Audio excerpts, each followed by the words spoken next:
am mbégte bu yaatu dalalaat leen tey ci Eyeafrica TV ci seen programme bi di Sunu Réew di am ci àllarba bu jot bu juróom-ñeenti waxtu yi jotee ñu toogaat fii di waxtaan ak yéen ci tolluwaay réew mi ci pàcc yu bëree bëri la ñuy waxtaanee ci àllarba bu jot ngeen koy xaar yéen itam di jégalu itam ci yéex a door bi léeg-léeg xam ngeen nu muy rek demee waaye tey itam dellusiwaat nañ fii ci ndimbalu yàlla fas yéene nag indil leen wala digtal leen programme bu yaatu te am solo waaye itam ponk yu bëree bëri lañ ci dëxëñ yoo xam ne des nañu ko waxtaanee ci biir programme bi niki niñ koy rek defee nag xam ngeen ni saa bu ñu indilee rek bile programme dafay ànd ak ay gan wala sax ab gan tey jilee ñu am ab gan goo xam ne indi nañ leen ko fi dinañ dëkk ci moom ci kanam waaye itam panélistes yi ñëpp a ngi fi tey ñëpp ñoo ñëw ku ci mel ni Doudou Dia mi ngi fi ku ci mel ni Abdoulaye Thiam mi ngi fi ki nga xam ne itam mooy Abdoulaye Bojang moom itam mi ngi fi ci biir jotaay bi noonu lañ koy rek daal di defee ñaari Ablaye yi ñoom ñëpp ñu ngi fi tey because tey moom ñaari Ablaye laa leen indil ni ki ni mu la ko waxee Sunu Réew dafa yaatu léeg-léeg tey ngeen gis panéliste bi suba du leen ko gis waaye team la tey Yankuba Diallo mi ngi fi xam ngeen ñëwoon na fi moom itam tey dellusiwaat na Stay Blanche moom itam nekk suñu naataango nekk ab taskatu xibaar moom it tey mi ngi ci jotaay bi suñu gan di Kémo Fati moom nag dinañ waxtaan ak moom tey Kémo Fati nag doon koo xam ne dafay yëngu ci lu jëm ci nas la ñooy sàmme li nga xam ne mooy alam bi maanaam environment bi lu jëm ci li nga xam ne tamit mooy rab yi maanaam rek wildlife yu yëpp ci xeexam la waaye itam nit la koo xam ne itam am na yéene bëgg li nga xam ne moom la ñëpp bëgg mooy li nga xam ne mooy toogu bi nekk State House waaye loolu yëpp dinañ ci waxtaan tey itam ponk yi nga xam ne dëxañ nañ ko balaa mooy nuyoo yooyu laa bëgg a jukki yoo xam ne des nañ ko waxtaanee bokk na ci lu jëm ci am na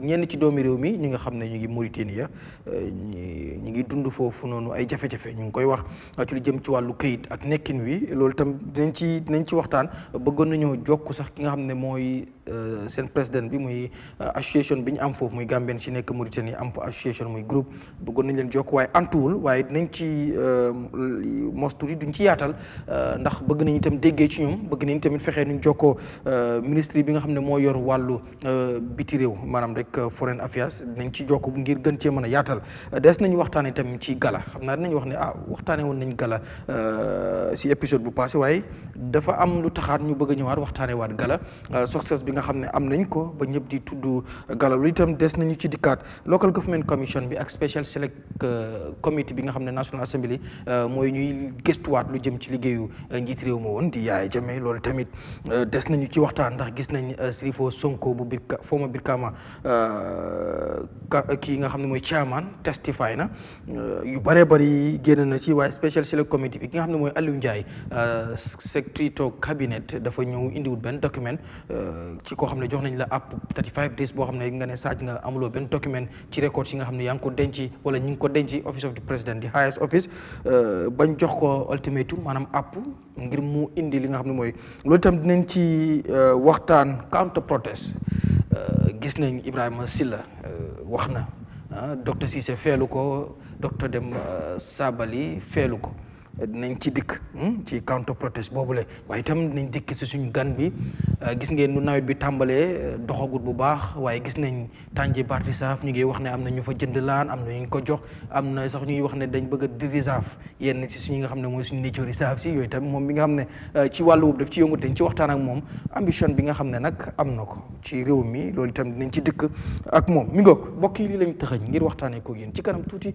dinañ ko jukki waaye mu nuyu suñu gan gi doog nuyoo comme bii ngay njëkk a ñëw nag fii nag moom local language rek njaago joola soose wolof boo ci comfortable rek fine bu la neexee sa làkk séeréer anglais bi rek la ñuy bañ parce que dañuy bëgg ñi ñuy seetaan di mën a xam lan lañ nekk di wax Mr Fati nuyu naa la kontaan bu baax am la tey fii ci Sunu Réew. jërëjëf fay naa la maa ngi kontaan bu baax si loo leen ma ooyee si waxtaan bi fii parce que li ngeen a def lu am solo la maanaam li ñoo waxtaanee fii moom la askan bi di jàngee pour ñu mun a am naka la ñoo mun a yóbbee suñ dëkk bi kanam te xam naa ne daal dama dee déglu seen programme in fact several programme maa ngi ko doon seetaan and I see that there are pertinent issues mooy loolu li nga xamante ne moom la dëkk bi war a waxtaanee is very important that comme ñuy am that summary or synopsis so maa ngi laa jërëjëfal happy to be here jërëjëf Mr Fadi am nañ mbégte bu baax Mr Cham lay dalal Mr Garmi maa ngi laa nuyu bu baax a baax di sant yàlla di julli si yonent bi sallallahu alayhi wa sallam di nuyu ñuy seetaan programme bi yëpp si waxtu buñ toll nii waaye nga mee ma nuyu suma party leader and secretary general di His Excellency President Adama Barrow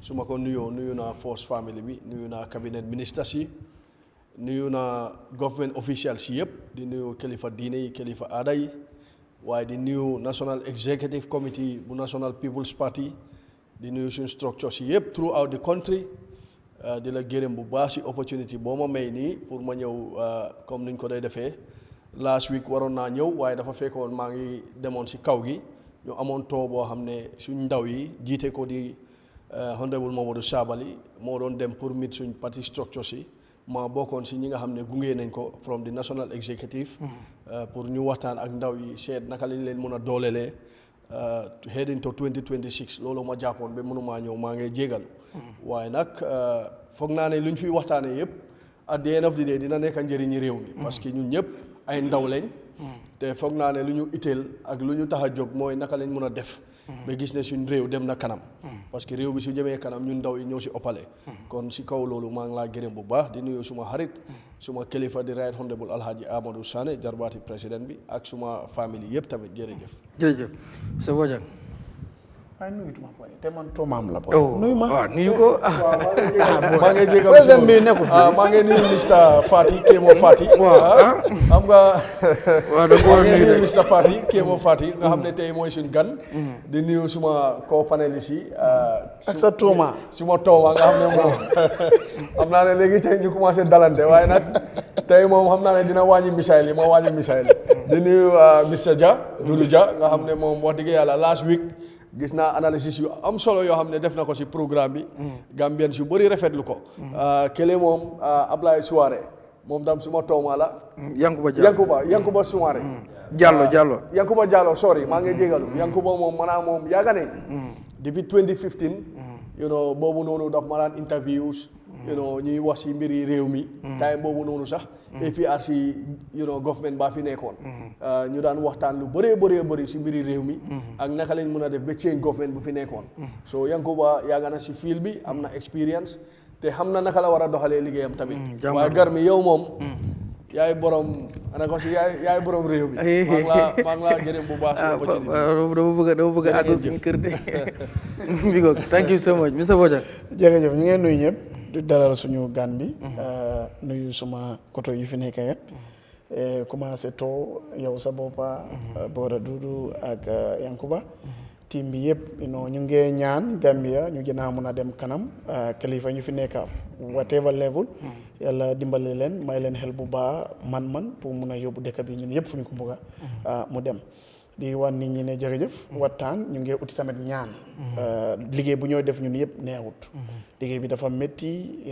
soo ñu ngi ñaan ñu ngi uti ñaan ñu ngi wan nit ñi ne lu ñooy wax fii nekkut waxi nekkute yàlla moo ko wàccee suñu xalaat la ñooy wax te ne waxuñ ko pour xee keneen wala tuuti loo keneen dañu bëgg a waxtaan pour dëkk bi ku gisut fële mu mun a gis fële ku nekk ak sa angle si boobaa angle yëpp su mutee sampa bi dina dem loolu la rek ñu ngi nuyu ñëpp jërëjëf jaajëf monsieur Dia jërëjëf Garmi la gërëm la sant di nuyu mbokki seetaankat yi fu waay mën a ne ñu laa jox sa wàccuwaay soppe programme bi de suñ gannaaw di am mbégte kontante dellu siwaat fii si beneen suñu réew programme waxtaanee réew mi li xew ci réew mi même biti réew en tant que doomi réew mi la soxal di nuyu suma naataango yi nga xam ne maa ñoom a seexa programme bi kenn si ñoom du gan ci man Yankuba ndaw la xarañ na ci aar bi yàgg na ci liggéeyam mu yàgga di ko def ñu ngi ko ñaanal mu màgga ci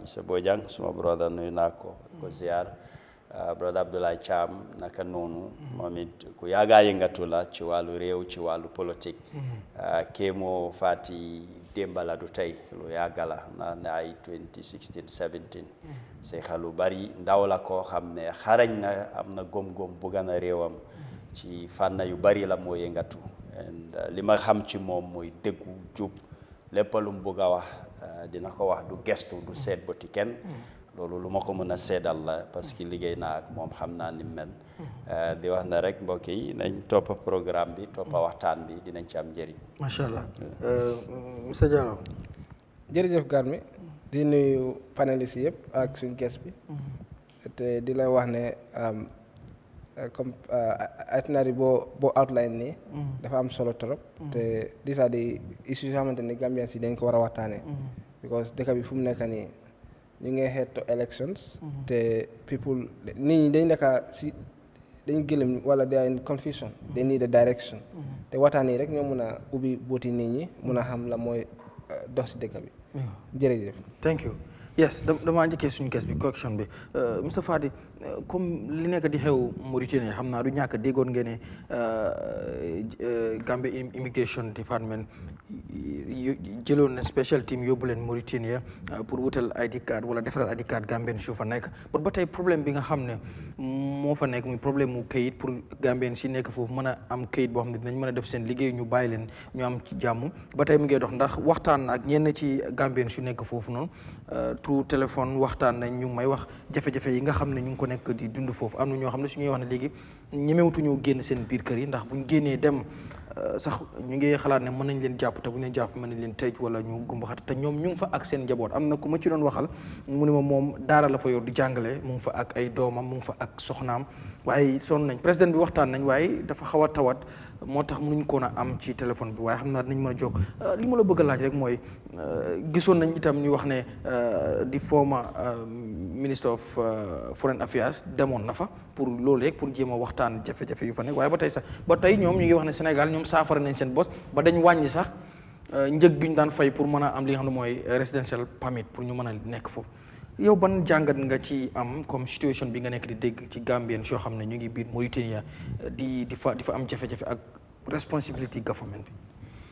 waaw I think ne Mauritania daal soriwut. it's just North Africa fii nii. te loolu pour dégg ne beneen African citizen dem na si beneen dëkk mu ngi face foofu jafe-jafe si wàllum paper di fay loolu yëpp si suñ failure la bokk as the African continent.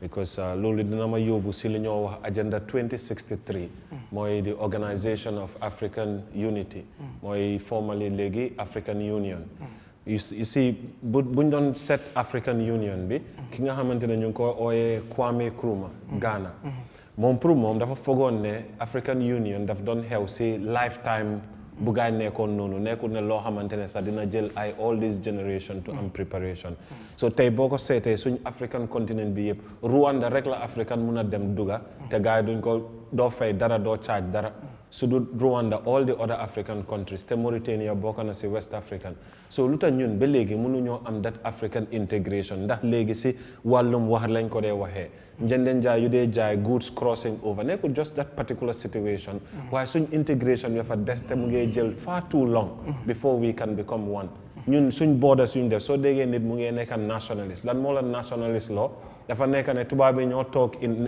1888 in Berlin ñu dog suñ continent bi yëpp lines yoo xamante ne doo ko dee gis si border bi tant que ñun mënuñoo gis suñ boppa as a province of Senegal or Senegal seeing themselves as a region of the whole African continent, these problems will continue to happen. Because Gambians in Morocco are rightfully in their right place. Fi suma dawale on the North Bank Road, anywhere you go, 15 kilometers, you are in Senegal. If you go the other way, 10 kilometers, you are in the river. So why does that small area have to define me? So this will go back to the African Union. Integration, we are not supposed to be living like this. When will it take time for the entire African continent to look at this as a whole? So that mindset, Gambian passport, we have to walk away from this. They want to now put this integration at a very serious level so we avoid these kinds of things. Nationally, we can do something about it. We can talk, envoys can go. But in the end, it will happen the same way. So you say the way people are treated even in Libya, there are similar circumstances. So this is not just a Gambia and Mauritania problem, it's an entire African Union problem. Until we fix that, there is no way we muna deka ci biir Africa bi fii with these borders still drawn. So Monsuma philosophy is set on that issue. It's not about Mauritania or Gambia, it's how we govern ourselves with fellow continent men. All right. Yeah, Mr. Cha, nan nga gisee tamit mbir mi gis nga jafe-jafe bi nga xam ne yenn Gambien su nekk Mauritanie ñu ngi wax ne ñu ngi koy dund foofu di woo government bi because ñu ngi wax ne sax government du Sénégal moom def na dara ba right now nii sax Sénégal yu nekk foofu ñoom ñu ngi liggéey ñu ngi génn ñu ngi doxi seen soxla ba léegi Gambien si te gisoon nañ fi bu yàggut ñu gis ne am na ñu jóge woon fii pour dem Mauritania wala sax immigration demoon nañ Mauritania pour defal li nga xam ne mooy ID card ba tey kon situation boobu nekkul du rek direct xëy na yow nag moom lu ñuy wax ne mën ngaa xam lu nekk ci biir yow ban jàngat nga ci am ak fooguloo itam ndax government bi bàyyiwut loxoom ci wàllu boobu wala am na lu mu ci def. jërëjëf Garmi sa laajte bi am na solo trop te nekk na laajte boo xam ne dinaa si sawar pour tontu si lu tax nag ma sawar pour tontu si mooy ne xam naa si lu bëree bëri parce que kii nga xam ne mooy ambassador to the Islamic Republic of Mauritania suma nijaay la te ku ma jege la duñ toog ñaari fan yoo xam ne waxuñ over 1 hour wala lu ko jege muy Cheikh Omar Faye tay yi rek ñëwoon na liif ba delluwaat na last week mbiri Mauritania foog naa ne bu issue bi ñëwee parce que nguur gu nekk dafa am nu mu doxalee Mr Fati lu mu wax apprécier naa ko trop parce que Africa tey war ne naa toolu foo xam ne doomi africain warta ñëw si beneen dëkki Africa di fa soona te foog naa ne président Adama Barrow maa ngi ko ndokkeel barkaati démba gis nga giant step bu mu jël wàññi alliance card bi from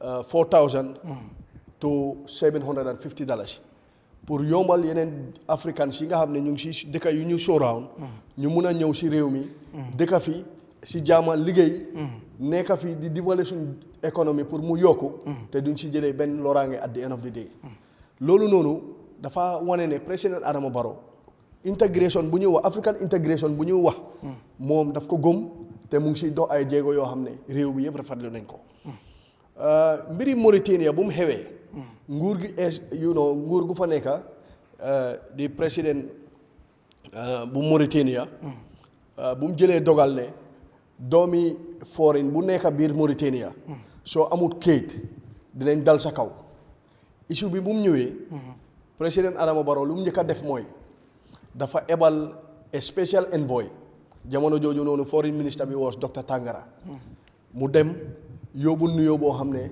jógee na si moom dem si président Ghazouani of Mauritania mu wan ko ne doomi Gambien su nekk fii nii bugga naa nga bàyyi leen xel nga jox leen seen cër ak seen rights tamit buñ ko violate bu loolu xewee président Ghazouani tamit mu ekkati foreign minister bi Merzo ebal envoy pour ñu ñëw ñoom tam ci Gambia bi delloo di same greeting bi nga xam ne président Adama Barrow moom la ko yónnee woon bu loolu passé président bi emut foofu président Barrow emut foofu noonu mu ekkatiwaat a team boo xam ne immigration ci leen bokka office of the president ci leen bokka interior ministry ci leen bokka different ministerial department suñu am si nguur gi ñu formulate a 30-man team ñu jógee fii nii dem Mauritania ba pare bu ñu doon dem sax yooni suuf leen jaar moto leen dawal ba Mauritania bu ñu demee doomi Gambien si nga xam ne they are all registered under the embassy parce que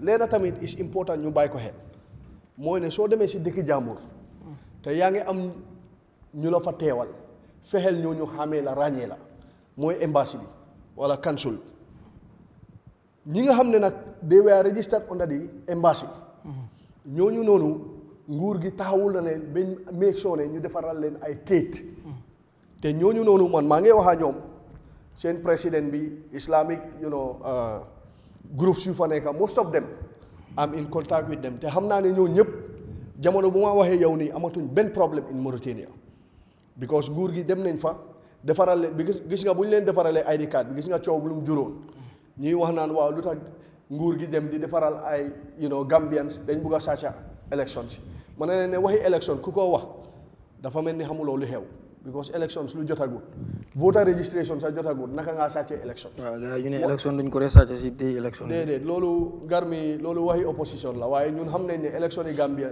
système bi nu mu bindoo kenn mënu koo sàcca because man liggéey naa IEC 2011 nekkoon naa you know how to call it deputy naka lañ ko dee waxee sax presiding officer nekk naa fa presiding officer nekk naa fa polling agent in subsequent elections.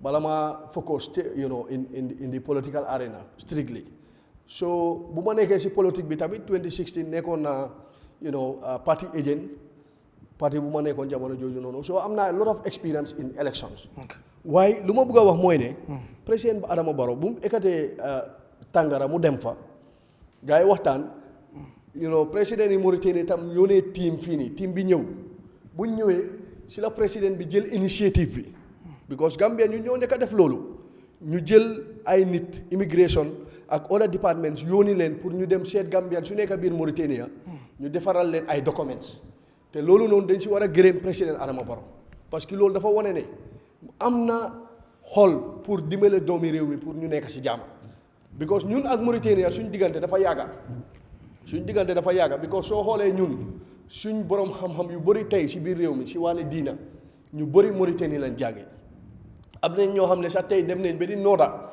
ci jumaa yi Mauritanie bu mag bi am na ñoo xam ne tey ñu ngi fa amee ay daara ñooñu noonu tey suñ amee opportunity seen réew seen nguur jóg dem defar leen ay kayit pour ñu mun a nekk ci condition yu baax loolu foog naa is laudable bu loolu passé even lu yàggu dara last week rek président bi ekkati na fi ñaari boos yoo xam ne moo ko fay from his own pocket pour doomi Gambien su nekk Mauritanie te ñu am problème si yooni bagwe bi mu fayal leen ñu ñib si waat si Gambia bi loolu yëpp nguur gi def na ko waaye lu ma ñaan mooy ñi nga xam ne tey ñooy wax mais bi benn la because man xam naa situation bi naka la fa mel 90% of the Gambians residing in Mauritania te they are registered with the embassy right now am nañ documents ñu ngi dem def seen liggéey ñii ñu ngi jàng si daara yi amuñ benn problème waaye nag ñi nga xam ne ñu ngi fa and they are not documented te soo nekkee si réewi jàmbur da nga war a fexe nga dox si sarti réew boobu noonu because tey du ma mun a dem si dëkk jàmbur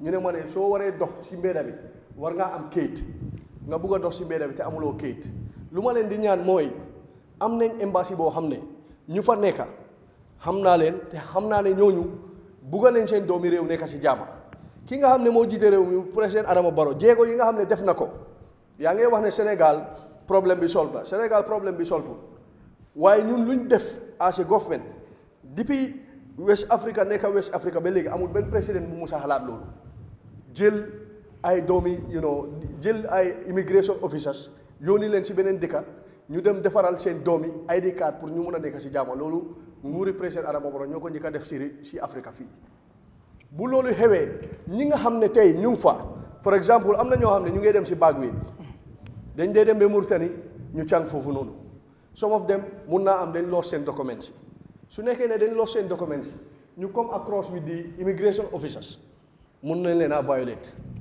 loolu nag ñun rafetlu wuñ ko te ñu ngi koo ñaawlu waaye ba léegi lu ñu ñaan mooy ñi nga xam ne ñu ngi fa te ba léegi ñoom amuñ kayit nañ fexe ñu dem si embassy bi ñu yëglu seen boppa su ko defee embassy bi dina jël the necessary step pour make sure ne ñu am kayit yoo xam ne at the end of the day dinañ mun a nekk si réew moomu def seen liggéey te duñ ci am benn problème waaye lu ma xam ba xam ko mooy président Gaswani président bi waxtaan naa moom emut foofu moom tam indi na fi délégation te bilateral discussions yu ma yëg xam naa ne Mauritanie léegi wax nañ président Barrow ne ko ak nguuram doomi Gambien su fa nekk dinañ respect seen right waaye nag respect sa right tamit su nekkee ne yow amuloo benn kayit dina jafe pour ñu mun koo respect so lu ñu leen di ñaan rek mooy ñi nga xam ne amuñ kayit nañ fexe ñu dem ñu document leen ñoom tam ñu am kayit su ko defee duñ am benn problème ñu bugg a dem liggéey ñu liggéey suñu wàccee ñibbi seen kër yi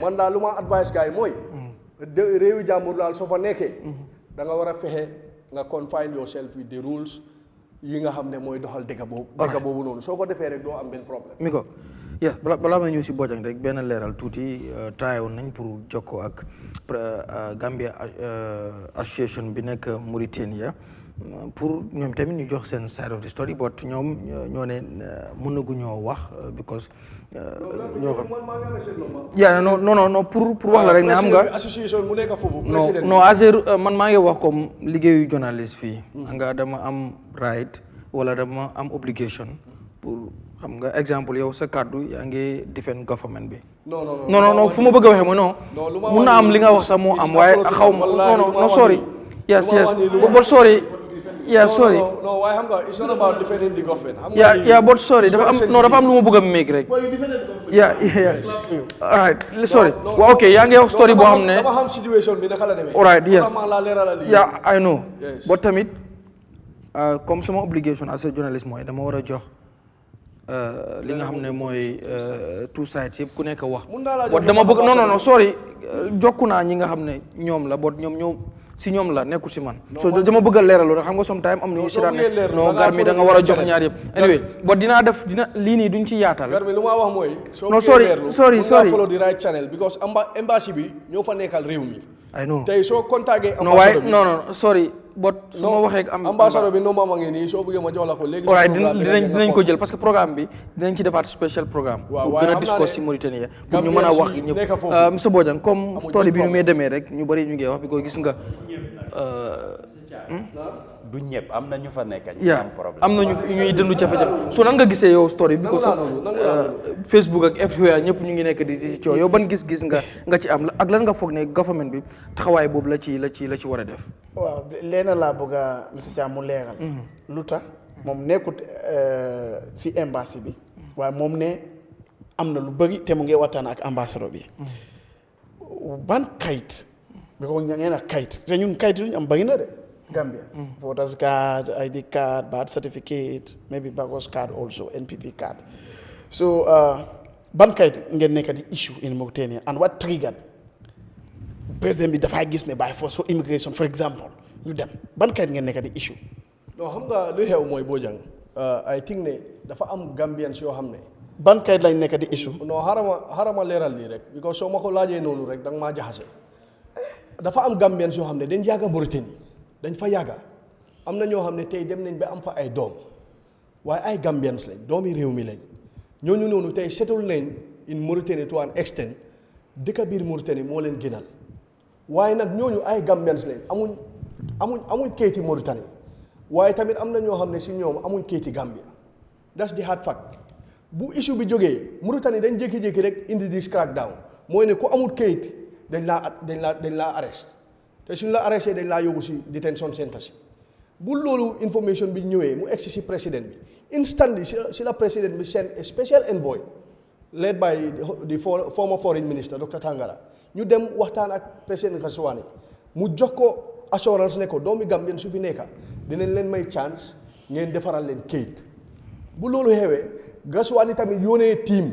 ñooñu ñëw Gambia fii nii mit président Barrow ñu def arrangement pour make sure ne ñooñu dinañ am kayit si la président bi ekati fii 30-man délégation immigration different departments waaye too wax nga loolu waaw ñooñu dem bu ñu demee ñi nga xam ne Gambians lañ óor na leen ne ñii ay Gambians lañ ñu defaral leen ID card waaye óor na leen ne ñii ay Gambians lañ so ID card lañ issue ID card lañ leen issue the reason why Mauritania's policy changes because they want passports rather than IDs. So that sort of policy change is why mangi laka in English. Sorry. Luma don lache moy man dama fogne comme Mauritania sen loi ñoo wéccé ko ba légui ñu né OK bo joggé ko Gambia soxla tuñ ID da fa nga am passport. No. That is not the case. That's not the case. So they are issuing ID cards. The issue is yes.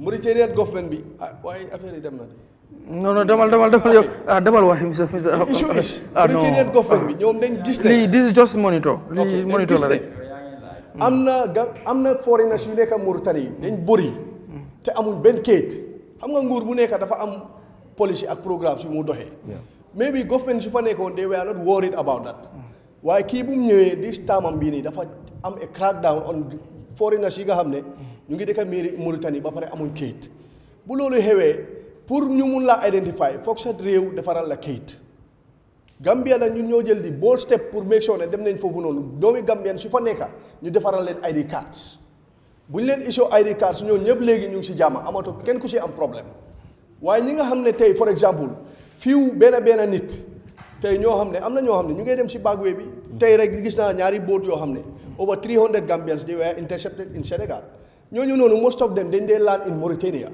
su nekkee ne egga nga fa te amuloo document mun nee naa dal sa kaw waaye nag su boobaa lan lañ war a def mooy ne embassy bi dañ war a make sure ne nga dem fa ñu document la suñ la documenté dinañ la make sure ñu dimbale la ba nga ñib si waat si réew mi te doo am benn problème man lu maa ñaan rek mooy doomi Gambian boo xam ne yaa ngi fa te yaa ngi bugg a am jafe-jafe demal si embassy bi ñu xam ne yow Gambian nga dinañ la taxaw soo bëggee ñib si dinañ la facilité so ndax embassy bi tamit is open comme is open non xam nga sometimes non Garmi the embassy is open because embassy bi toogalul fa benn parti okay that's fine réew bi la fa toogal all right that's fine Mr. Bojang continue all right you see man li ma understand ID card national ID card is generally within the confines of the territory of the Gambia. It could be applicable outside, but lima xam mooy passport. Man bu ma bëggee tukki Senegal wala Monrovia lay bëggee usually they don't ask my ID card at the airport, they ask my passport.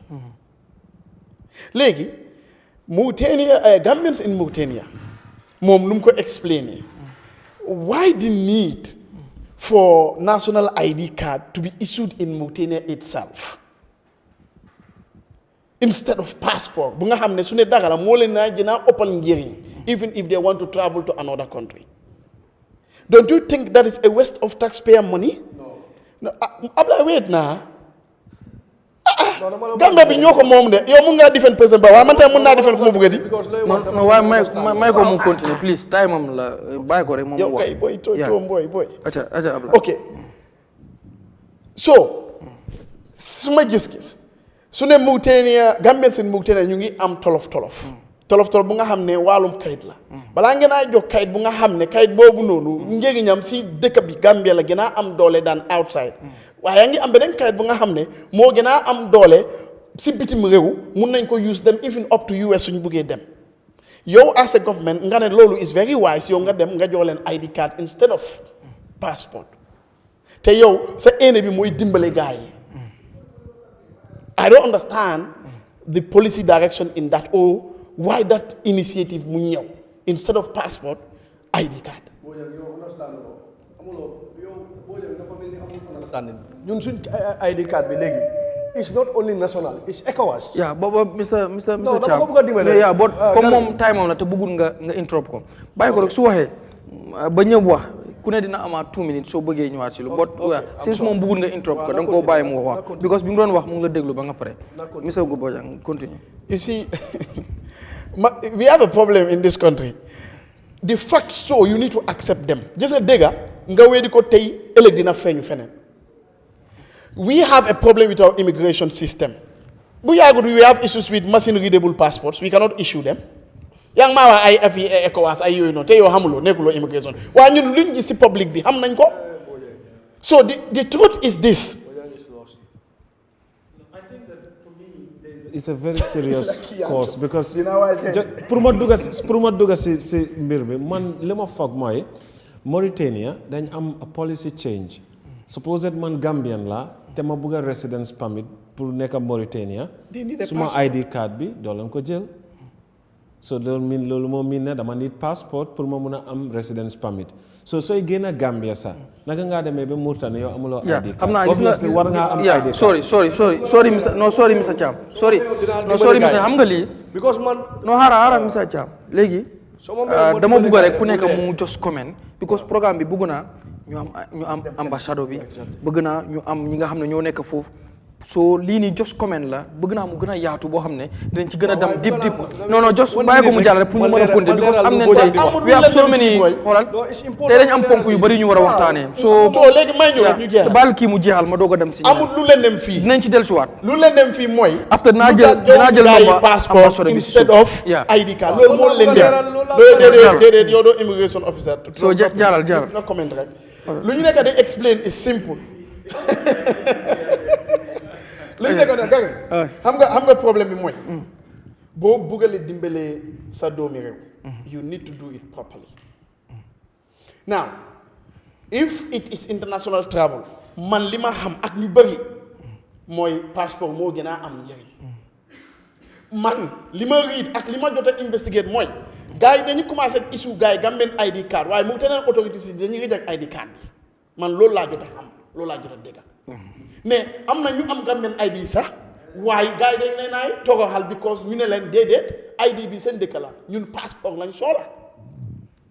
So why was it necessary for Office of the President to take this so important that knowing them you issue instead of passport ID card? At the moment, ID card bobu non bu tanganga dem watan be ñu leral ci media ne everything has been taken care of. Gaay ñew ñaka jël ID card bu nga xamne dañu issue even ñu am ID card. Ñun loolu lañ déggal loolu lañ gis from people that are there. Ñun we are politicians dañ del tok rek nga gis call mu ñew.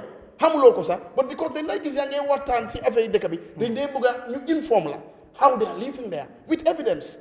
So ñun sometimes we comment not because suñu xalaat no people called us people contact us ne ñun lii moo nekk di ñu dal fii so that we know. So lu ñu nekk di wax mooy tànga ka demoon na fa waaye lu tax tànga bu mu demee fa mu ñëwaat ñu ne everything is lii ñëwaat is because ID card bu ñu issue from ñun information muy gaada gars yi nekkaatuñ di ko accept. So it was a bad decision in the first place pour issue ID instead of passport. So it's still taxpayer waste of money. That's the point. Again, if you talk about document security, ñun internally fii su ñooy wax dëgg rek because of suñu baamel ñun we have trust issues with our immigration when it comes to the documents we need issue. What security mechanism moo fa nekkoon pour determine kan moo war a am ak kan moo warut a am ndaa ok because soo demee si embassy ñu xam ne yow Gambien nga dangay am ndaa déedéet ñooy decide what criteria what mechanism. This is national document nekkul ne sa kër ngay issue déedéet there has to be procedure so that our documents are secure. Potentially lii mun na issues with our election parce que even in the Gambia ñun we know sometimes da nga dee gis nit mu ngi am kayit di Gambia su la laakalee nga laate da nga dee am tuumaay ndax kii sax Gambien na ndaa du Gambien su loolu mu ne am fii for example. I sincerely think linking this to the election is paranoia. Allow me. No, it is not. It's very genuine concern. Very genuine concern. We are not saying that there is evidence that it's election rigging and so on. No. We say potentially this could be used. But President Jammeh says that the Gambian election is rig-proof. I believe him. Oh my God. And he supported President Jammeh. Yes, and that makes everything that he said is wahi. You cannot rig the system. But you know that's not true. Well, I've seen that. Well, when people challenge the election results, everybody ended up backing down. No. So that was a technicality issue. We know that. Let's not go to that. That was a technicality procedure issue. It's not the substance of the case. It's a normal thing. Look, you see, it's just like when you have your car. If there are some cases that were determined on merit. Some election party, like UDP filed a case against the Sehu Jawara of Kuntaur Area Council, and it was decided on merit. No, you see, Yankuba, yeah. You need to understand this. When a case is determined because of, let's assume, a procedural error or mistake, it is still determined based on merit. Procedure is part of merit. You cannot arrive at merit if the procedure is wrong. So you cannot tell me that. That's wrong. Merit is part of it. The procedure is part of how you arrive at a merit, decide based on merit. Local language, please. So Lolu is out of it. Luyinekadi explained is very simple. We have seen Gambians, even in the Gambia here, pour am sen ID card problem. Why the urgency in Mauritania? These are the questions. They are legitimate questions. Okay, the issue is, we have Gambians that cannot even get their money transfer because they don't have ID card, which is economic something to them for their bag of rice and everything. So let's understand that the system is very weak. And for me, my concern is the security of these documents. My concern is why must it be Mauritania? When Gambians here, some cannot even receive their remittances because they don't have ID card. They have to rely on someone. It has to take them 3 months for them to get simple document. that they could just sit at their home, apply, and it's generated for them easily. At this day and age, in this day and age.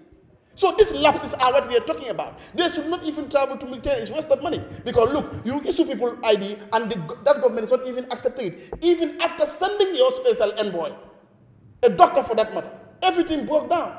All right. So it means system B is not okay. That is the truth. And potentially this could be used. All right. So you know for like nekadi wahe. Thank you. Jërëjëf. Good. Okay.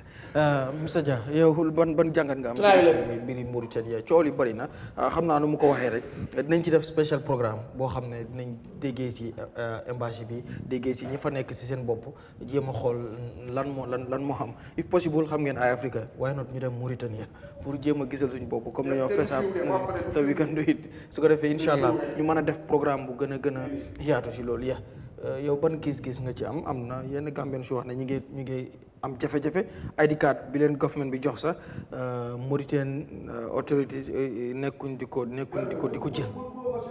non loolu moo am di.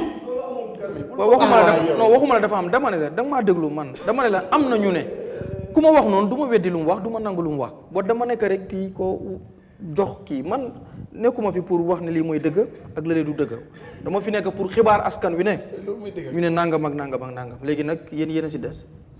waaw jërëjëf mu doon lu am solo lu ñu war a waxtaane xew-xew bu fa am naa li ma ci yëg ma am si xibaar bu leer man suma maam Fuuta Tooro la jóge dëkk bu ñoo wax Wuro Siidi dëkk bi si boppam kiñ def alkaali tuddee ko dëkk bi Mauritanie la jógee ñëw Fuuta ñu dalal ko tudda Siidi Baal ñu tuddee ko dëkk bi loolu moo isi Wuro Siidi mooy dëkki Siidi dem naa fa ñaari yoon te jógee suñ dëkka ba Wuro Siidi foofu dem Mauritanie saret lañ dee taka jarut duga moto saret ci bés dañ koo daw duga biir moto suma mbokk yu bari ñu fa ñu am WhatsApp group tuddee ko Ja Family Galle Jaajaabe comme ñun mi sant Jah nekk different part of the world dañ fa dee waxtaan may jokkoo ak ñoom issue bi bébbum xappu ne waxtaan naa see ñoom ñenn ñi sax foofu lañ juddoo ñoom waa foofu lañ parce que foofu lañ juddoo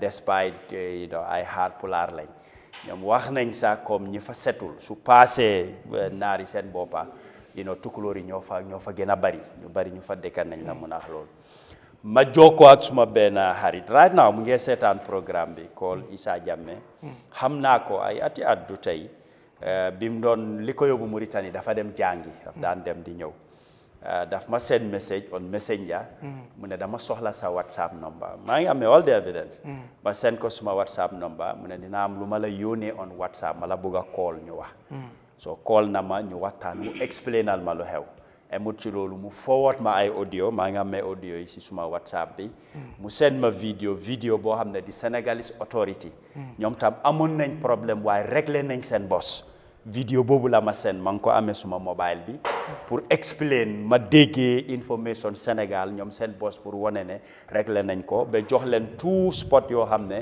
foofu la ñoo dem pour ñu defaral leen kayit waaye ñoom ñëpp a amoon di same problème crackdown bi nekkut Gambien si kese de foreigner yi lañ jóg attaque laa ko mun a wax dañ leen fekki si marché yi place yi ñoo jaayee di leen laaj kayit embassy bi def nañ seen warugal Isa man wax na ma ko mu ne ñu bari suñ leen arrêté yóbbu leen ci police bi embassy bi dañ dee ñëw pour waxtaan ak ñoom négocier ne suñ Gambian yaa fi nekk waaye police yi dañ leen dee ñàkkal kersa comme faale wuñ leen respectuñ leen ne ñii si embassy bi la gaa jóge parce que mu ne moom ñi nekk ci embassy bi parce que moom yàgg na Mauritanie dafa dem jàngi foofu famille mu ngi fa jabaram ak doomam yi so mu ne moom ñooñu dañ dee ñëw këram daf dee dem si embassy bi so he's connected with ñi fa nekk mu ne embassy bi liñ dee defar mooy consular card moom la embassy bi dee defaral consular card not permit not residential permit ñoom Gambian document suñ amee di Mauritanian authorities ñoo ko respectut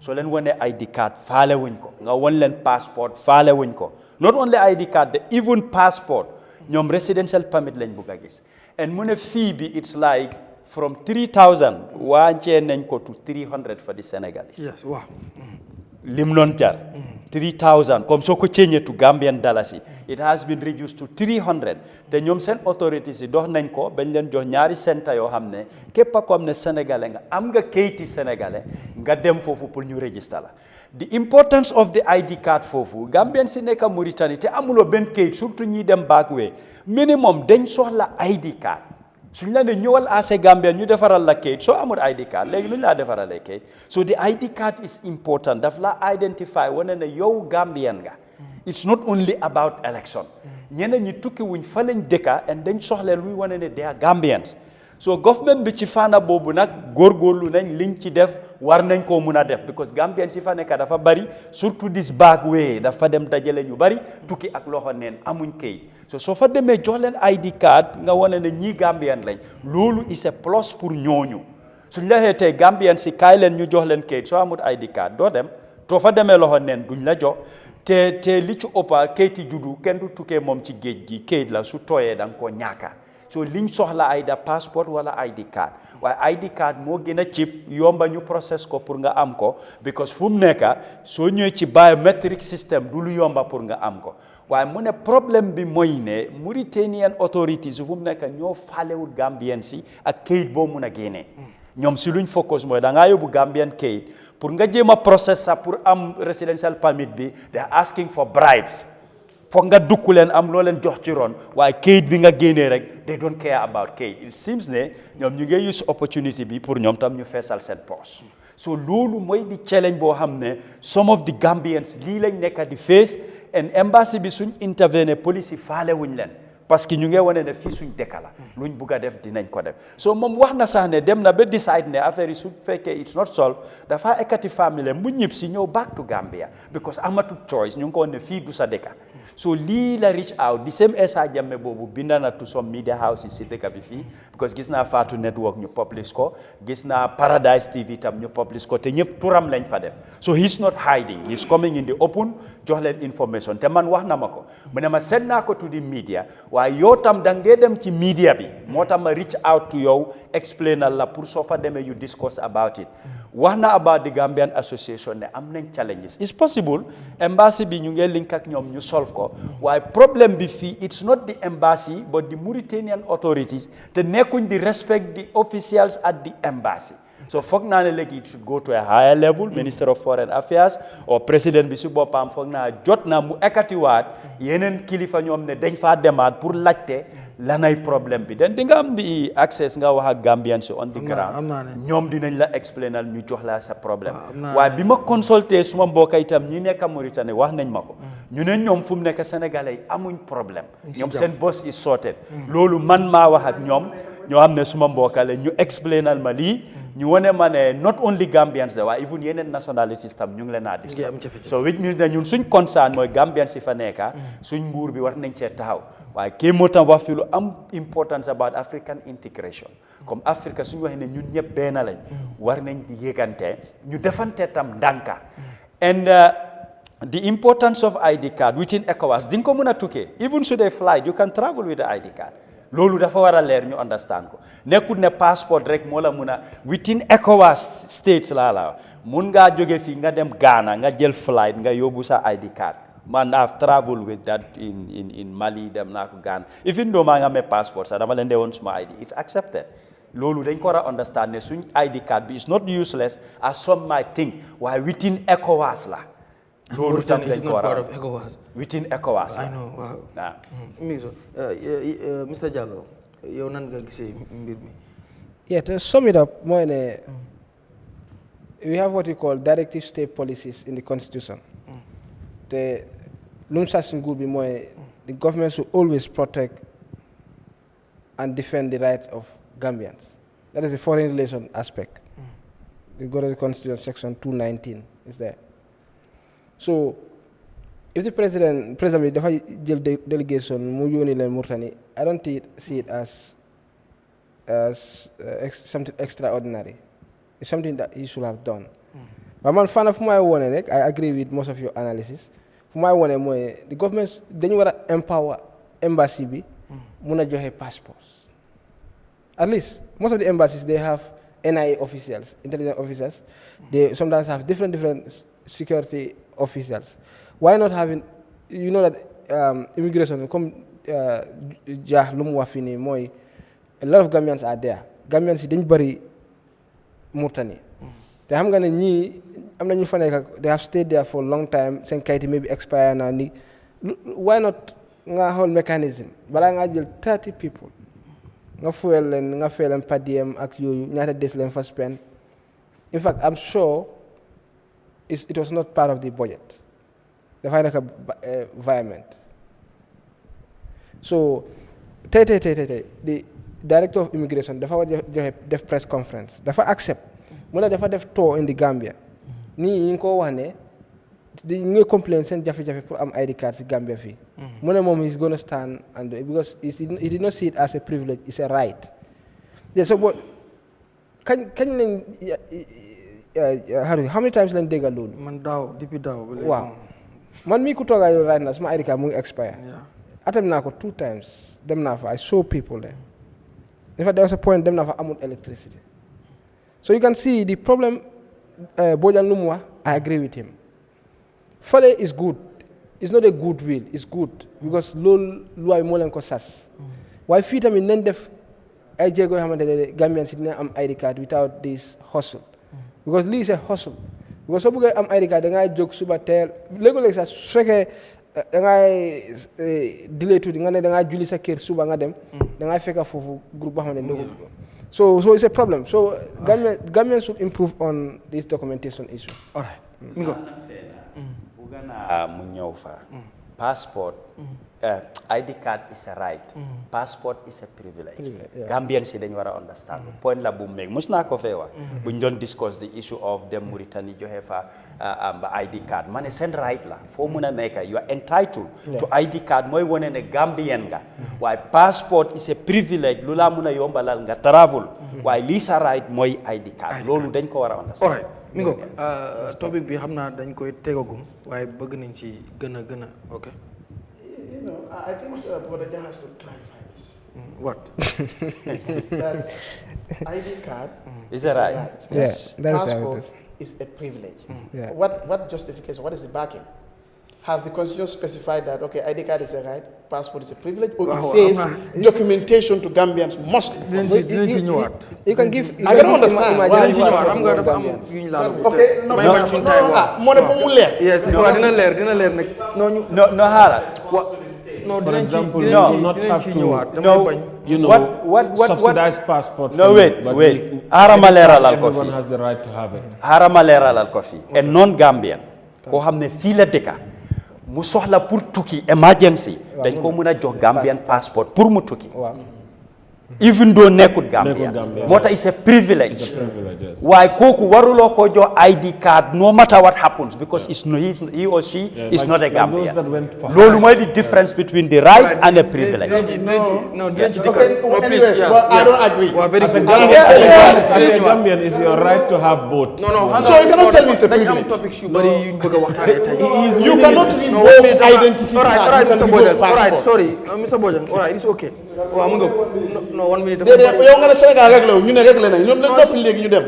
Gar yow dafa mel ni bëgguloo ma may 1 minute da nga war a may 1 minute at least ma leeral su boo amul li nga leeral bi nga ne Sénégal fixe suñ ko ñëpp ñu ngi war a fixe nañ ko da nga ñoo polutaan rek yow da nga daan may ko da nga daan ba pare am daf ma ñaan 1 minute ba pare ne ma bëgguloo ma may non waaye gar bi war nga ma may suma minute bi war loo ma xañ suma minute bi mo gëna wax fi de gar su fekkee loolu lu ma wax yépp nit ñi leeral boo leen laajte war na léegi lebal ma 1 minute bi naa la ko may feneen koo xam ne di nga ko soxla all right ba jeexaluñ topic bi dinañ ci ñëwaat bëgg nañ buñ mënee am sa ifin immigration parce que topic bi du topic boo xam ne benn bis lañ ko war a waxtaanee rek war a wax ci benn 5 minutes 10 minutes non topic boo xam ne dafa deserve a whole show dinañ ko def waaye bëgguñ tamit ñëw rek waxtaanee ci loo xam ne gaadawuñ much evidence ñi ñu war a waxal waxuñoo ak ñoom at least bëgguñoo misinform ñi nga xam ne ñooy population bi ak rawatina sax ñi seetaan Sunu Réew bi ko Sunu Réew fii la mbiri di leeree mi ko su ko defee rek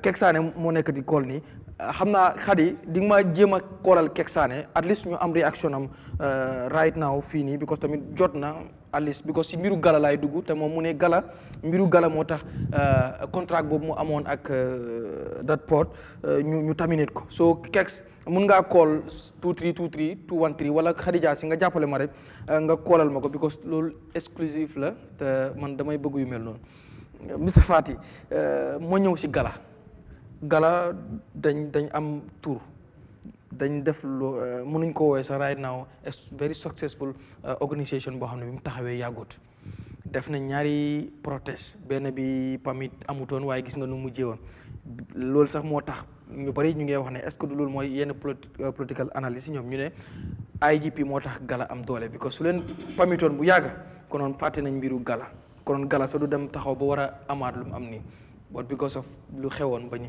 tey nan nga gisee Gala defaat nañ beneen protest gis nga lu fi jàlla different headlines thousands ñoo génn ñii ñu ne hundreds ku nekk ak sa headlines but mbooloo mi bëri woon na anyway but lu ñuy ñëw mooy success bi lu tax ñu dem ba léegi ñëpp tiit wala ñu faree fenn fi xaw a mel ni lu xaw a panique dinaa ñëw si Counterprotest bi ba loolu si kanam la but fii dama bëgg nga ñëw nan ngay jàngatee Gala nu mu juddoo ndax da nga foog ne réew mi corruption bu ñuy tuumaal ci government bi moo bari dem ba askan mënuñ koo dékku moo tax léegi ku jug di protest ci wàllu corruption rek ñëpp génn wala Gala dafa am beneen kii ba pare last time gisoon nañ la ni nga fësee woon ci protest bi ñu jàppee woon ñenn ñi ba ñu bari ñu la this time du ma wax ne ñëwul woon ba gisuma la woon ci front kii bi wala maybe waaw nan ngay indee loolu bëgg naa. waaw that is a very important question. waaye nit ñi gisoon nañ ma fii si kanam waaye after you know when they released the leaders man I had to take the back seat te bu ma nekkoon si diggi protest boobu noonu the first time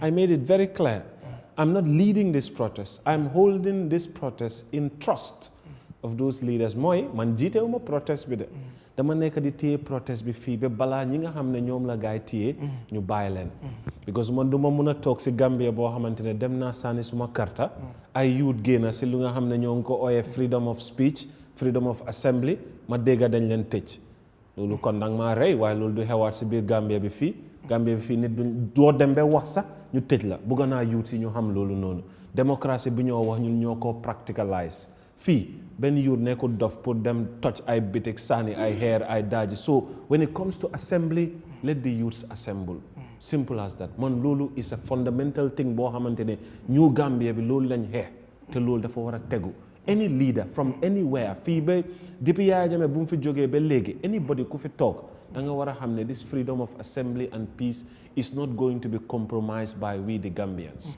te Gala li gaay taxaw mooy su fekkente ne corruption mu ngee am nit taxaw mu ne ok corruption bi mu ngee am liñ xam si mooy si jubluwaay bi boo xamante ne moom la dëkk bi sa teg si yëriwaa ak recovery plan bi yëpp mooy ñu fight corruption good governance ak yooyu noonu so man su ma nekkee njiit ma dégg kii mu ngee wax corruption dama dem ma gën a yokka fight bi si corruption te man dama surprise the way government bi duñ ko traité wala IGP because man I saw that the government put war on corruption just not enough waaye boo ko seetee bu baax local government commission bi has been one of the greatest war on corruption in this country for far too long mooy local government commission booy gis nii when I go to certain area councils ay Kuntawur man I was surprised that public services like this you know we have seen loo xamante gis nañ loo xamante ne man I cannot believe that lii dina war a mun a xew si suñ local structure si so that is one war on corruption just one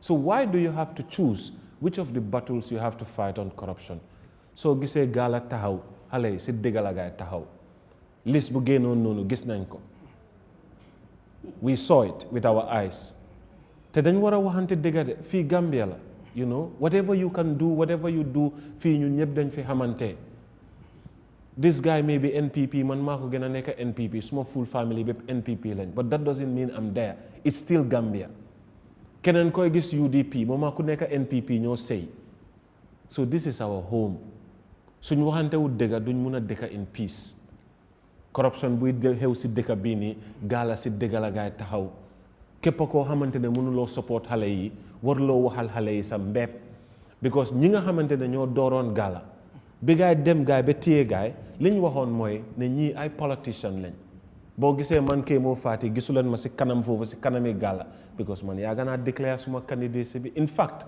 man bu ma demee ba taxaw si street bi second day si la suma xel ñëw ne ma ne yow yaa ngi déclare ne yow presidential candidate nga suma xel génn na ne woon ne man politician la man maa ngi foogoo ne maa ngi si activist vibe boobu noonu moo tax ma jóg dem si kaw télé bi foofu noonu su ma xamoon ne politician la dama doon oote press conference def ko booy suma xol bi dafa jee the fact that nit da nga koo arrest biir Gambia fii because dafa bugg a am freedom dafa bugg a assemble loolu fan la am si biir dëkk bi fii peaceful assembly it doesn't matter what it is te loolu gis nañ ko multiple times man bu ma doon def protest in Monkey Park apply naa pour permit it has become a normal habit for the police not to give permit dañ ma delay ba until the day ma dem and I was facing questions from them why amuloo permit man you don't respond back to me. You know, so we see that they are suppressing that kind of democracy every time. Same old story. Loolu dafa war a jeex li askan bi war a xam mooy Gala is not here pour sosal ñun politicians yi wala politicians yi ñoo nekk si gannaaw xale yi nii. waruñoo mun a seet tamit ne Gala kii ak kii ak kii la Gala stood for an idea boo xamante ne képp koo xamante ne Gambian nga war ngaa jàppale xale yi si luñ nekk nga xam ne bu ëllëgee ñu mun a am a système boo xamante ne mun nañoo am a watchdog powered by youths ñoo xamante ne they can make sure that they are whistle blowing anything and everything seetal Watson Gambia rek lu gaay leveler public service bi fii ku nekk mu ngi ragal public service boo dugare soo ne Watson Gambia gaay ne met Gala is that sort of accountability on our issues here te loolu every Gambian war na koo support if you see somebody is against Gala then passing am dafa am a certain interest waaye lu xale yi di wax is very clear da ngaa toog léegoo ñu ne ma waa yéen seen biir sax kii yaa ngi fele ñoom Mamadi Kura ñoom Bob Keita léegi xale yi ñoo nekk di take care of an apolitical movement called Gala. They are building the structures and the foundations pour Gambia mun a am an independent body boo xamante ne they are not accountable to anything but the people. This is the sort of power that will take corruption out. It will uproot it from the fabric because it's no longer in the hands of an institution that has been designated by the states.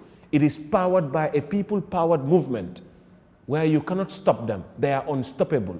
That's what we wanted the Gambians to see. That's what we have to make Gala if we are really serious about putting a fight on corruption. If Gala dies, it simply means that the entire Gambia is complacent to corruption. Man maa ko wax. Anybody who goes against them, you are the very person who's propelling corruption in this country. You don't see all of us there. Xanaa ñun mënuñoo jël Gala ñu def ko suñ political platform. Man maa ngi announce suma candidacy bi. It's a very good platform to go there and politicalize it. But the kids are steadfast. They are focused. The government should even be giving them support in order to institutionalize and give them the necessary resources to act as a watchdog. Not to be here to criticize them or counter-protest or anything. Gala will be here to stay, and we will support Gala up to the last breath. Anywhere and everywhere they call, we the people will answer. And people must know that this is not about politics. Gala is here to protect the things that rob us from our future. All right. So that's why I joined the protest to support them. So recent protest be petitions you guys submit, making sure that they put policy makers to task. The recent one, I'm marching for many different reasons. Because there has been, that first march was about the list of Jammehs. So this second march is the march that talks about all the grievances that people have been hearing. And all of the corruptions that come with it. Ñun gis nañ fi multiple kinds of problem. Léegi dañoo jël 30 million ñu repair ferries yi. Man waa North Bank la. Léegi dama dem nga fekk benn ferry di daw. So amee bagage la maa ngi am ay fertilizer suma biir moto bi dama bàyyi moto bi Banjul ma dugga gaal ñëw dama dugga gaal crossaat because I cannot easily access the North Bank. So waree daw South Bank bi is another long journey. You understand? That's just one example of the problems that we are facing in terms of the Gambia. Te so demee seetaat nga other things yoo xamante ne let's say lu ma bugg a wax lu ma gën a naxari sax man li tax ma dem sax mooy ñu ngi laajte who killed the cops yéen waa Gambia ñun ñëpp a ngi toog si biir Gambia bi fii nii ñaari police officer ñu fetel leen gars yi dee si seen line of duty and police, they swear to protect lives and properties. Guy fetel ñaari doomi police fii te dëgga man dugga naa si station fekk naa fa ay Gambian police officers. These are the best anthropologists that you can ever find. Dañ laa xool ñu xam lu xew booy ba léegi police yi mënuñoo xam kan moo rey seen brother. ñu ngi gis court case bi high government officials di wax ne they get information from police loo xamante ne is unfounded. Ousseynou mu ngi dem court te ñëpp xam nañ ne Ousseynou reyut police yi nii yaay boo xamante ne mu ngi nampal doomam mu ba léegi mu ngi toog ful police. So man lu ma laajte mooy lan moo tax ñu war a noppi si loo xamante ne xam nañ ne nekkul ñii ñoo ko rey te ñu ngi gis loo xamante ne ñu ngi koo teg si ñoo xamante ne bokk fa si dëkk bi fii nii. Full entire police yéen police yi yëpp atul police ol men bébé ñim banko kanjang moo kilente police ol kono mais alon jumaale ñim police ol fa what atul police ol be man safe. People who swore to protect life and property. Still now, we don't even know rumors. Fii da ngaa saaca ñu dem si station officer leen dee xam not even from any scientific evidence. We interview, we know who killed the person. All right. Full police station, full police officer, the whole Gambia, we are saying the case is at court. Da ngaa dégg oh the case is at court. What case is at court? Who killed the cops? Jumaale police ol fa. Gambia be mo mawlo mo ta diamula fana mo man time soto wala. What nobody is safe in this country anymore. If we don't know who killed those cops, we don't have to wait for the courts to know who killed the cops, my friend. That corruption alone, jarna pour dëkk bi yëpp ñoo génn dem Westfield. ok dinaa ñëwaat ci yéen ñëpp ci mbiru Gala bot lii nii Kek Sané mu ngi ci line bi te xam nga comme breaking news la moom Kek Sané bokk ci Gala bi ñu génnee protest boo dafa binda si xëtu Facebook am ne Alport Banjul dañ dakkal maanaam terminate li nga xam ne mooy contrat bu mu amoon ak ñoom moom nag ci tënk rek ci nu mu ko waxee rek mooy lim bokk ci protest bi passé moo tax ñu terminate contrat am bu waaye nettali ci làmmiñu borom la daaxee dinañ ko jël quickly moom Kek Sané mi ngi ci jokko gi hello Mr Sané hello Keks ngok nekkuma di ko dégg kon moom contrat am as a media personnel yes as a media personnel dafa nekkoon di liggéey ak ñoom Mr Sané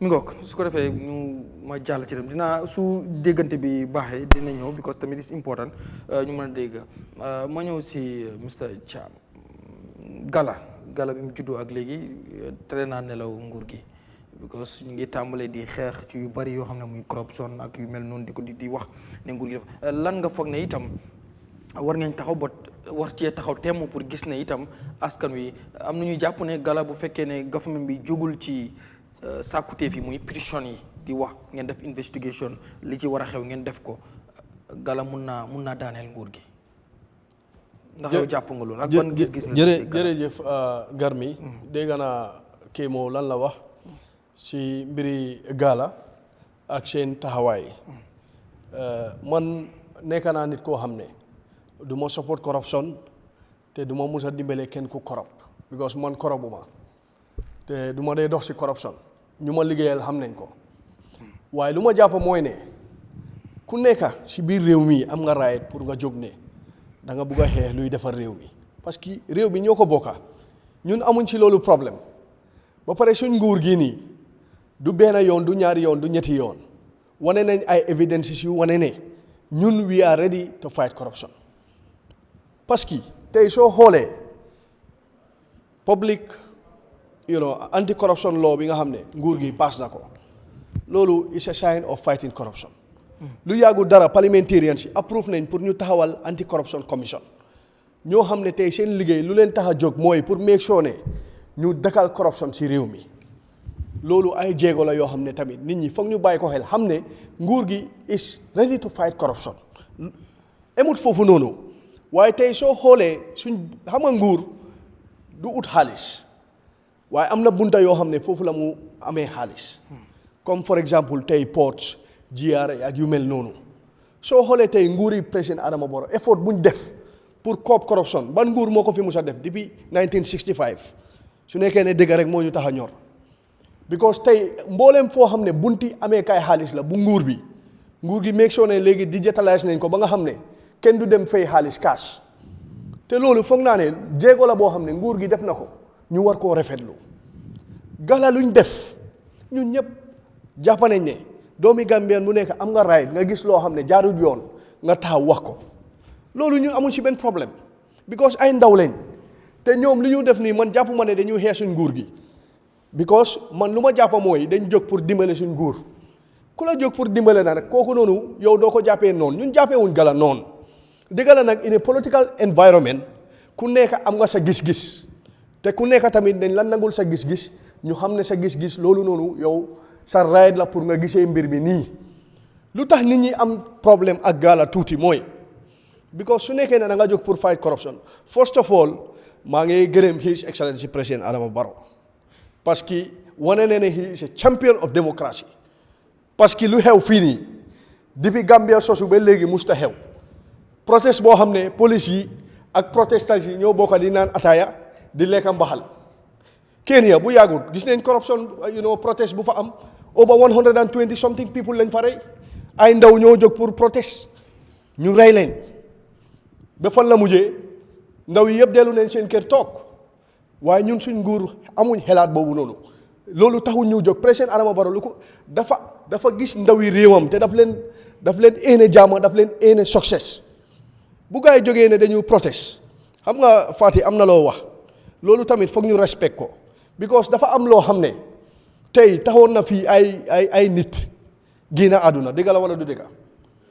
nem si yàlla solo sandeng lan moo taxoon gaa yi téye ko mooy public order act bi public order act boobu ndax président Barrow moo ko fi def daf ko fi fekka dëgg la man nangu naa ne suñ législation si suñ member of parliament si war ne naa liggéey si yu mel noonu because public order act bi moo dooleel police pour ñu make sure ne ba leen laa jox permit pour nga def protest ñu make sure ne ñu xool ndax there is no security threat pour ñu jox la permit te liggéey security man du ma si bugg a dugga waaye xam naa ne police duñ jékki-jékki rek in this democratic dispensation ñu jékki-jékki rek ñu deny la permit without a reason there must be a genuine reason non bëgguma dugga si debate boobu waaye dama allow me Kémo because booy wax déglu naa la xam nga sa opinion nga wax waaw maa ngi wax suma opinion just allow me lu ma wax mooy man si suma jàpp lu ma gëm laa wax mooy ne because man yàgg naa si mbiri protest ak whatever bokk naa si youth council bokk naa si youth organisations yu bëri sos naa fi ay youth groups yu bëri xam naa mbiri protest yàgg naa bina permit at political level tamit because I was deputy administrative secretary of a political party in 2015 xam naa mbiri permit naka la dee doxee waaye man dama jàpp ne police du jékki-jékki rek deny la permit without any genuine reason suñ ko defee rek am na lu tax waaye nag luñ mun a rafetlu mooy bu Gala bi ne first time bi joxuñ lañ demande si nga xam ne yooyu lañ waxoon ndax nguur gi def na ko wala defut ko loolu tamit is a genuine question ñu laajte ko mooy ne ñoom dañ jàpp ne Jammeh's assets yi fu ñu ko jaarale is not correct nañ def investigation kan moo njëkk a jóg suñ MPP naam si ñoo njëkk a jóg ne dinañ make sure ne they will form a commission of inquiry pour xam assets yi fan la dugga tey ñi nga xam ne ñoo taxawaloon Gala barki démba kenn si ñoom Mamadou Kourang suma broda la te jox naa ko respect waaye dégg nañ ki nga xam ne moo jiite livestock bi lan la wax si moom yaa ngi gis nga yéene yi suñ koo def nañ ci ànd ak xel ñu def ko ak tey wax nga si mbiri police tamit for example police yu génn àdduna ñu ngi leen a ñaanal because suñ doomi réew la te doomi réew fu mu génnee àdduna rek beneen doomi réewam daf ko war a ndaxarlu waaye nag système buñ nekk léegi ñun yow wax nga ko si sa wax nga ne ñun ñoo xeex pour ñu am démocratie ñu am rule of law soo buggee follow démocratie ak rule of law da ngaa bàyyi a due process mu take its course waaye doo ñëw rek param dal si kaw nit ñi tëj nangam ak nangam alléeg neen kii nga dugal mile two wala nga rey ëllëg ñu wax la beneen information because Kémo nañ bàyyi xel gis nga nit ñi pour nga ñu yaxa sa tranga dafa yomba gis nga tey suñu xamee ne Kémo mu ngi am a very good position a very good job am na ñoo xam ne loolu du leen gënal tey mun ne naa jëm joxe wrong information somewhere su nekkee ne ñooñu noonu jëluñ seen time pour digest ko pour xam fan la dëgg bi féetee mun naa indi leneen man toog naa in a meeting at national executive level NPP ñun we have no problem against Gala ñun we have no problem against Gala lu ñu am problème mooy luñ si alaaw mu xew si because di nga ma may tuddi Garmi ma leeral fii nii su nekkee ne yow da nga jóg pour xeex corruption te yow sa body boo leen form is apolitical politique taxut koo jóg yéen da ngeen jóg nekk ay independent bodies wala independent individuals yoo xam ne da ngeen ñëw together pour make sure ne some wrongs yu xew ngeen correct ko waaye bu leen nangu ay politicians ñëw di leen rax di jéem a yaaxa seen xel wala di divert attention bi te ñun ñëpp gis nañ protest yu passé nii loolu xew na si yow loo wax appreciate naa ko because you are very genuine boo demee ba xam ne yow am nga intention pour nekk aspiring candidate da nga withdraw nga jël di back seat nga bàyyi ñi nga xam ne ñoom they have nothing to do with politics ñoom ñu move forward waaye protest bu passé nii ndax loolu xew na gis nga fa naam boo xam ne Lower Badibu seen naam bi UDP la MC Cham UDP la SHERIFO Sonko UDP la. waaw ndax ñoom amuñ right pour dem protest. déedéet waxuma ne amuñ right. déedéet waxuma ne amuñ right. ñoom bokkuñ déedéet bokkuñ ci exécutif bi. non Garmi waxuma ne amuñ right dama bëgg nga understand lu maa wax. mooy ne su nekkee ne dang ne this is apolitical what is apolitical mooy loo xam ne politique raxut si. waaye my brother ndax protest bi politique raxut fa. déedéet. I'm a politician. I go to march for the cause, not necessarily to go there to. su nekkee ne political march la. Mr. Cham. su nekkee ne political march la. Mr. Cham. non déglu ma rek su nekkee ne political march la UDP nañ jóg ñu bind permit ñu def a political march waaye ñii nii ñu ne ñoom they are apolitical man waxuma ko de ñoom ñoo ko wax. te ñu ne ku bokk si political party doo duñ nangu nga register si seen organisation. waaw waaye ñun kenn register wul. waaw waaye nag su nekkee ne wax nañ loolu. kon waruñ faa allow benn politicien ngay jéem a jël crédit si li nga xam ne mbiri réew la nga ne. ok Mr. loolu noonu I want to ask you something. waaw dama la bëgg a laaj ndax bi nga seetee protest bi gis nga benn politicien bu jógee from a political party bu jël kàddu foofu. of course. kan because lu ma gis si media bi ñu bëri wax nañ foofu noonu. xam nga soo defee protest si mic bi maanaam si kaw di wax laa waxuma déedéet xam nga vidéo si nga xam ne dem nañ viral. man vidéo su ma gën a gis sax ñu dem viral. But this is one of the things I want to clear. Allow me. I've been at the march allow me xam nga. just allow me 2 minutes. man vidéo su ma gis ñu gën a dem viral sax politiciens yaa fa gën a feeñ dan ñi nga xam ne ñooy organiser si. waaw side interviews la bi sa jaar nangu naa loolu noonu waaye yooyu ñoo gën a dem viral. loolu laa la wax mun naa wax ne bu kenn ñëw bu kenn def interview. déedéet waaye su nekkee ne yow da nga ne lii is apolitical. waaw man in my genuine view mooy ne su politicien ñëwee bugg a jël crédit bi da nga ko ne lii du mbiri politique mbiri réew la ñu bëri foofu nañ am problème because tey su nekkee ne yow da nga alaaw ñoo xam ne tey seen loxo mu ngi taxa si corruption ñu ñëw taxaw sa boor di jéem a wane ne ñoom dañuy xeex corruption te ñëw seen loxo yaa ngi taxa tooy xeeb si corruption ndax loolu make na sense ndax nit ñi nañ la jël seriously that's where I'm talking about so man lu ma believe mooy ne ñun as government Garmi xaaral ma jekkali non xam nga monsieur Thiam 2 minutes nga ma wax di waaye suma 2 minutes jeexagul non jeex na waaw ok yow daal dafa mel ni Garmi su ma bëggee wax loo xam ne daal dafa fii ba nguur gi rek nga dog ma yaa ngi ñëwaat di ma déedéet waaye nag maa bàyyi ma jekkali xam nga bàyyilul te xoolal li ma la déedéet waaye may ma jekkali kon yow yaa ma ne 2 minutes waaye suma waaye nga bul wax ne waaw ok léegi kon baal ma jekkali lu ma wax mooy ñun as NPP ñun as government ñun crowd jaaxaluñ ñu because Sanyang luñ fa pool si crowd paak boobu lu mu rëy rëy dañ ko feesal Janjanbureh lu ñu fa pool si crowd it's not about crowd it's about the intention bi mooy ne nañ xeex corruption ñun suñ government we are committed te ñun ñoo gën a bugg a xeex corruption te président Adama Barrow taxaw na wax ne kuñ fi jàpp corruption du la defeet even soo nekkee mbookaam te loolu noonu président bi he mean it because am na booy déglu rek ma jekkali di nga am time nga wax déedéet déglu ma rek moo ko wax déglu ma rek may xam nga corruption fan la day commencé gar bi oh my God ok si xel si waxtaan may ko mu jeexal monsieur Bojang please dañ ko man duma werante Bojang because Bojang di wax on facts bi quickly rek after ñu mëna Garmi man duma werante Bojang because Bojang di wax on facts moom dafa am wax rek pour please déglukat yi waaye man non duma wax ak yow tamit jeexalal sa 2 minutes jeex na sa maa la bàyyi ngi non maa ngi bëgg a jeexal kii moo ma interrompé soo ma bàyyoon rek ma jeexal lu ma wax mooy ñun Mr Fati lu mu wax corruption loo xam ne la dafa jëfee xeex waaye nag suñ nguur we are committed to fighting it te ñun ñu ngi wax Gambian si ne nañ leen ñëw together ñu make sure ne buñ nangu kenn yaaxa alali réew mi parce que président Adama Barrow wax na ne alali réew mi kenn war koo yaaxa te moom lañ sànnil karta te ñun ñi nga xam ne ñoo nekk si gannaawam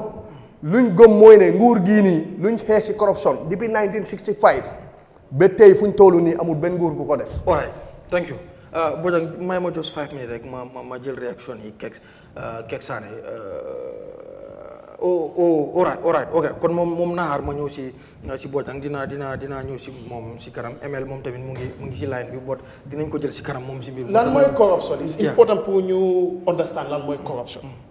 corruption du sàcc xaalis rek.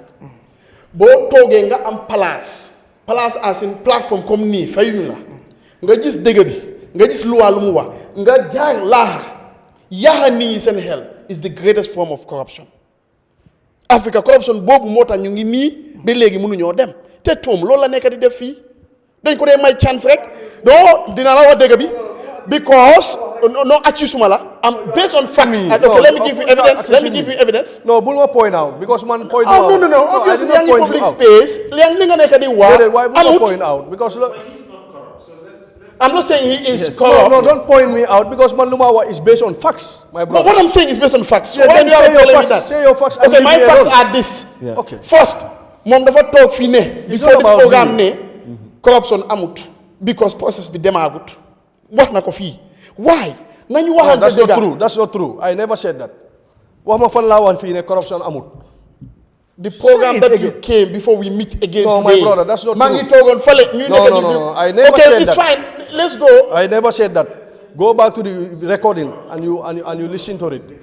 I never said there is no corruption.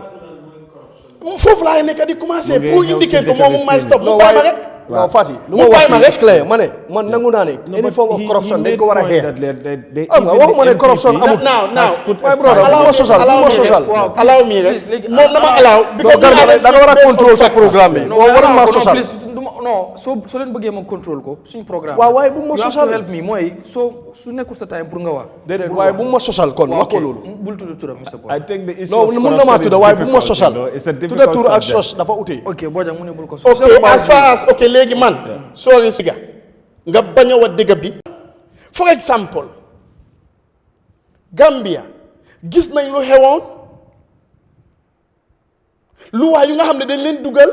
pour feeboo yeneen nit ñi ñu nga xam ne commission moo leen baan parce que ñu ngi am ay 1.5 bu nga xam ne they cannot explain it dollars yow nga ne as a president your main thing is public interest ñëpp nekkul interest sa parti nekkul interest nit commission bi dañ ko sosal for the interest of the people nga dem change loi boobu noonu pour yow benn nit nga soxla nga am ko waaye nga bàyyi public order act bi bu nga xam ne moo xañ Gambien yi pour mun a wax yow nga xam kii mu ne Gala bi daf leen dimbale parce que ñooñu nekk si nguur ku ñëw pour xeex corruption ñooñu ngay dimbale kon lu tax make sure you work on the public order act pour nga mun a am ñu many galas pour ñooñu dimbale la sa nguur su ne yow dëgg nga nekk di laajte that's the manipulation because soo amee 100 gala it means President Barrow is going to win.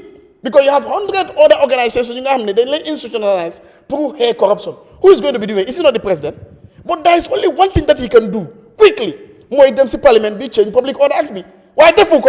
Why mamunyo di wane wa mange support li? Can you see the hypocrisy in action and in policy? So that is wrong. That is corruption in itself. So if you are here, the different lolu nonu, obviously you are part of that corruption from your statement. That's the truth. We have seen situation in Hamne, danga pass loi, you request information, do ko nangu jox. We have seen all those things here. Tell loi amne ni. Gis nga corruption, benen corruption moy, loi so waye ni nga daanel loi bi, lolu corruption la. ñaata loi lañ daaneel right now budget bu nga xam ne budget bi bu nga xam ne boobu la moo nekk di dundal Gambia jaarut si loi dibeetuñ ko dañ ko introduce at a wrong time dafa late daaneel nañ la loi yow da nga corrupt parce que da nga daaneel loi ban government moo ko def président Adama Barrow tubaab yi ñu fi nekkoon sax gisuñ si history ne def nañ li teg fekk dibeetuñ ko Jammeh ñëw Dawda ñëw gisuñ ko NPP ak président Barrow def ko fii gis nañ ko loolu corruption la parce que luwaay dëkk yépp mu ne nañ ko defee nii yow nga ne doo ko def noonu ak nga ñëw di pretend si nit ñi di wax di bugg a jaxase xel yi nit ñi ñun duñ mun a toog fii di accept that because that is wrong and a lot of other scandals ñu gis fii nii nga xam ne dañ ko list the order of France small teaching hospital Russian oil scandal fii la kii xam na kii la parliamentarians yi toog nga xam ne 15 years ñu ne in fact it's not 30,000 metric tons it's 66 and in fact nguur bi they are aware xam nañ ko this is it ñu teg nii tànka kan moo jiite boobu noonu this is what we are saying soo ñëwee fii nii nga ne loolu amut yow da nga corrupt parce que yaa ngi gis dëgg bi nga corrupt ko nga bëgg a corrupt loo nit ñi information yëpp they are wrong. looy wax dara si correct. The environmental aspect. Yes, the environmental aspect. Which they are not even because talking about. no. Man, sometimes I even blame both the Senegalese government and the Gambian government. You know, you will see that for far too long, since 1988, Senegal musuñoo export ben wood. So wood always goes through Gambia. President Jammeh had made more than 300. Yahya Jammeh among wealth with them on 318 million US dollars. From the rosewood, more than 1.6 million trees. And this is from the Environment Investigation Agency. Malagan tamit defoon nañ investigation on Gambia's rosewood theft. The truth is, man time I see President Macky Sall, Forestry Department, small hole you have done tanga. Because man came over fati, hamon nane man kena, one man. Muno na stop timber trade in West Africa. It only takes to put Kemo Fati on a payroll. Yes. Comme nga fay Kemo Fati rek from them stop authority straight trade war. Because benn port rek lañ am. Te timber bi fofu la day jaar. Te ni duma pour def liggéey bu bari sax dama jël suma toog rek toog Denton Bridge xaar leen. Container buy roba rek ba check ko. So me when I see those things, so they understand, ndekete every container bu ñëw kii moo dee am lii, kii moo dee am lii, ak kii moo dee dem si lii. Te ma gis comme Yahya Jammeh sarta yum defar. Me, I like Jammeh. He's a tactician, smart guy. But he's not stealing from us. He just does his thing. He's not afraid of anyone. Dafa def lu ko neex rek moom dëkk bi, and he assumes that it's for the interest of the country. Te ñëpp xam ne Jammeh dawul dem feneen pour dem ci li baxa this is where he lives. But now this difference is that bu Jammeh demee Jammeh company bi it was Westwood. Gis nga Jammeh bu mu demee with that Westwood leaving, the government of the Gambia the same thing lañ def mooy let's continue with Jammeh's thing, so then replace Westwood with Jannar company, and then they followed up with the same thing. So gis nga man moo demee ba gis state documents yoo xamante ne documents yaa ngi jógee from the Department of Forestry ñu ngi wonee ne re-exportation of imported wood. Ma toog ma xalaat okay, how did we import this? Ma ngi yoga, okay, maybe it came by flight. Okay, no, but maybe it's by ship. But if it comes by ship, it doesn't have to go out of the port. It just should go directly. Mahalat. But the only way that this wood is coming is from Casamas. But still, they see those documentations, they falsify them, and it goes and nobody says anything about it. Man came over at Japan na fi 28 containers. Se tele. One ko sen nguur bi gaay ñew karab ba ma fonne da nga dem ma dem tok ay 2-3 weeks ma ngi tok di xaar suma container gis mo gisé container di jublu Banjul ba duga ci biir ship bi suluk ci la xamné okay, I asked the question, who is behind this trade? Because suma fit dem na ben nit call ma sa mu ne ma hey ñun banta yi ci lañ dundal suñ family, ci lañ jënda ay moto, ci lañ jënda ay kër, so suñu bëggé génné xam nga duñ ko def. So it went to a point bo xamantene it's a chain walk. Dama amé banta ma ñew corruption bi comme bu mag bi lañ nekk di wax from Gala. waaye da ngaa aaga we know how much ñaata nga war a jox si yoon joxe si yoon bi for every point boo aaga ñaata ngaa bribe so corruption bi ñoo wax it has to be something loo xamante ne war a xam ne si ñun la nekk da ngaa gis léegoo-léeg man time boobu noonu nga nekk si moto Sénégambie yaa ngi dem liggéey time baa ngi léet di nga gis driver baa ngi def corruption nonsense wàcca tali bi waaye because moom maa favor mu ngi nu moo dive moto yi endangering the citizen benn soul not one soul in the car will tell the driver yow looy def nii nonsense la xam nga bépp moo demee ba mag ma realize dama ne these are the things that actually affect us, Injustice, so they get injustice or corruption, is because the people who should speak chose to be quiet. All right. So it continues to be injustice. All right. Boy, just quick. Yes, just to make it quick. Yeah. Man, to be honest with you, I don't think even corruption is the problem of this country. It is indiscipline. Corruption is the biggest problem here. It is indiscipline. You cannot be corrupt if you are disciplined. Yeah, but no, allow me. Not being corrupt is to be principled, and to be principled is the opposite. Let me help you out. Allow him. I'm not saying this in an abusive way. No, we are speaking the facts. Being disciplined means you are a disciple to a principle. You are a follower of a principle. Ndigal. Suma olof bobu su ne baax na. Da ngay do sen ndigal. Lu ne bul def ni nga bay ko. Kon yow da nga yab loi bi moy indiscipline bi. The problem begins with the indiscipline.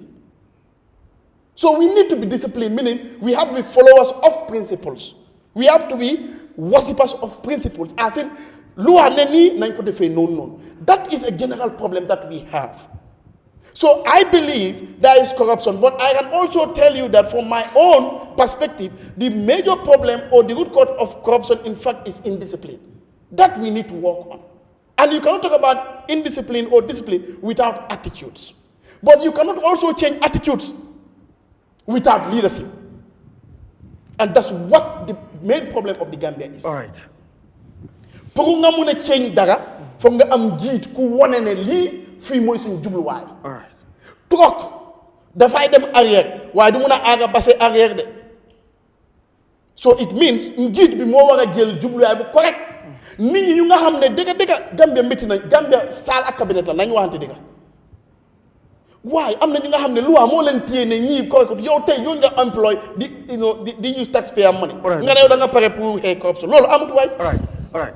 Xam naa damay jekkale yi ci Duudu ak Thiam sorry monsieur Diallo ma doog a ñëw ci ML moom tamit mi ngi ba Amérique miin nañ ko ci kër gi dafay ñëw lu bëree bëri GMA so moom dinaa ko jël moom itam mu ñëw moom dafa am point bu ma ko soxlaa te balaa nga ñëw ci man dama bëgg a ñëwaat ci Thiam foos doog a ñëw ci ML nga négandi ak man tuuti rek monsieur Dia comme mbirum Gala xam nga last week waxtaane woon nañ ci ba tey coor yi dafay dem xam naa ñëw ci Counterprotest bi loolu ci kanam la dinaa ci ñëw ak Mr Thiam but Gala ñu juddoo ba taxaw ba léegi nga xam ne ñëpp a ngi bàyyi xel Gala maanaam Gala dafa mel ni dafa am ñu tiital léegi lan nga foog mooy seen succès xëy na mën nga ko jàngat yàgg nga fi ci politique bi ci géew politique bi protest bi Gala am démb bi am last week néewaana wala bu gëj naa am ci réew mi bu fekkee mos la fee am comme ni mbooloo mi génnee noonu.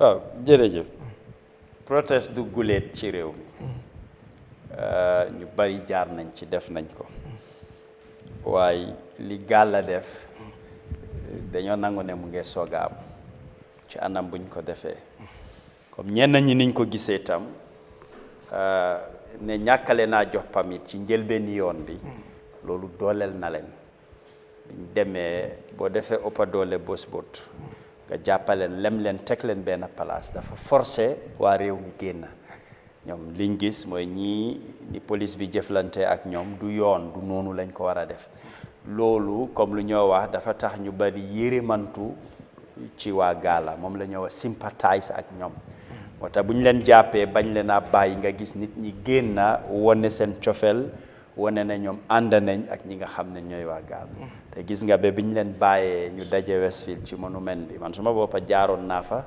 waaye fekk dama doon dem boori kóolool yi ma jaar fa waaye fekkat man bi maa dem foofu sax fekk jeex na ñu ma tase ñu bari si ñoom Mamadi Kourang ñëpp gise woon naa ak ñoom waaye foofu la doole Gala ñëwee parce que maanaam dañ am éene pour xeex li nga xam ne mooy mbalañ fa nga corruption bi ñoo commencé lu tuuti la woon waaye am nañ ci ité lal seeni pexe ak nuñ ko doxale xam nga dafa mel ni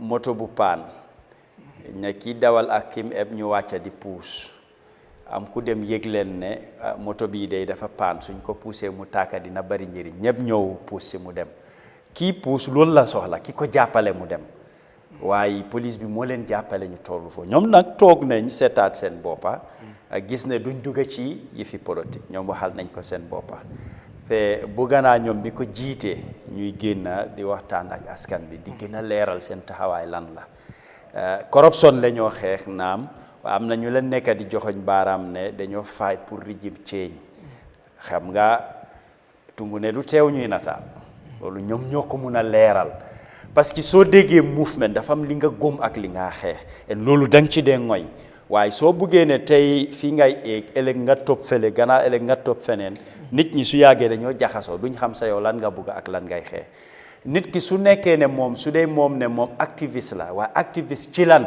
dafa yaatu dafa bari façon exemple nit ki mun naa ne man activiste la si environment bi du ma nangu kenn kuy yàqa environment bi moom ci loolu la taxaw kele dina ne man ci human rights kuy yàqa yelee fi doomi aadama du ma ku nekk ak lim taxawee so da ngaa gis ne yéen a xew-xew su xewee dinañ ne diw dey nañ ko oo mu wàlluñu diw nañ ko oo mu jooy lañu diw nañ ko oo mu nekk suñ baat ngir lim gom noonu la mel tam soo amee movement activiste benn nit mun na koo dox mun na koo xeex loo xam ne jarul mbooloo wala leneen ngir dafa am baat dafa am kàddu su waxee nit ñi déglu ko mu ñëw pour leeral di jàngat waaye soo waxee movement nag mbooloo la movement tam foog nga am li nga gëm ne man lii lay xeex ba pare nga sax ci loolu waaye oote ndaje moo neexul ku nekk dina ñëw waaye ñoom mi ko jiite lu ñëw a focus ñoo war a xam fuñ jëm ak lan lañ bugg a ñu taxaw ci sax si man politicien bi dinaa ñëw diir mbaga su ma intéresse moom ay si tey dinaa ñëw waxee nii fekk li ma sàmma luy jëm ëllëg la waaye ñoom mi fa nekk ñooy mën a saytu loolu gis ko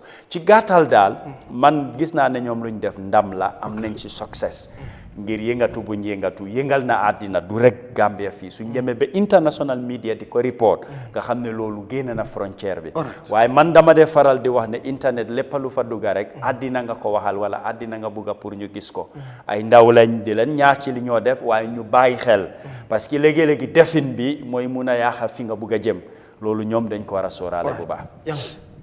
Sorry, Mr. Diallo. Thank you very much. Gala is an interesting area to discuss because man, I have a lot of disagreement with Gala, and I soon and there are different ways of fighting corruption. When we go right now, my story about the minister and the topper in a very, very big scandal. While they accept now on the 5th of next month at 12 what I'm interview because he knows Sugene is going to be damaging. I feel Gala, we have a lot of issues here. For example, the best President Barrow did them nomination. Gambia is the man country. Fuel saga more on Gambia fee. It's a security national security crisis. You see nyari niti yobulen court. Court bugao. You buy them, acquitted and discharged. Gambia paid over $500 million to settle loan on things that people do. They charge a Gambia fee from the fuel depot. That was a national security crisis. Ban Gambia and Mauritania.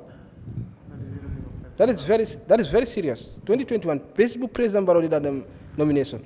Gambia Amuton Essence. A lot of things happen because it's a security crisis. Security do only fighting. But that is a security crisis because we paid over $500 million to settle that. And I need to court case be the main nil. You understand? So for me, Gala, if you look at the issues, Gala, I listen to Galas. I don't know what his position in Gala is, but I believe he's a central figure in, and his messaging was very bad. See, Mama Garmi interview. After 90 days, after 90 days, what he calls system versus resistance versus system. It's either Barrow goes or Gala stay or Gala goes, Barrow stay. Yeah, that's what he said. Petition. That's what he said. And I'm coming. I want to be very, that is very serious. If that is the purpose of Gala, that is very serious. It's a serious Gala. Aliuba joined a message, saga people. He was trying to give different definition. Fuck is F word is something like, he gave different definitions. But what happened? So go ahead, primary school level. Why he was allowed, because he had the platform. For me, I'm not pro MPP. I will never. Please, no. Mr. So Mr. Gala is very important that we look at this. So the issue of 90 days, it should be look at very quickly. What will happen? Because look how I'm gonna right to express yourself. Corruption. Like I said, people have different ways of fighting corruption. Even police officers within the system, they fight corruption within them, and sometimes give journalists tip, journalist information. I'm gonna tip information. I'm not then news. Sometimes journalists will tip publish. Sometimes this is why the guy just have big information because key develop tip. As a journalist, you have to process, you find out a lot of things, you publish. You see police officers doing it. It's not all police officers who are corrupt. Messaging is very important. It's very important. So there Gala. Gambia I remember APRC. We are looking at the issue of protest. APRC applying on a permit fee in protest Sukuta Jabang traffic lights. But I watched it on TV. And I saw what people were saying, people who believe in the ideals of protest. Man, personally, I'm a believer of protest. But, so you say how they criticize them?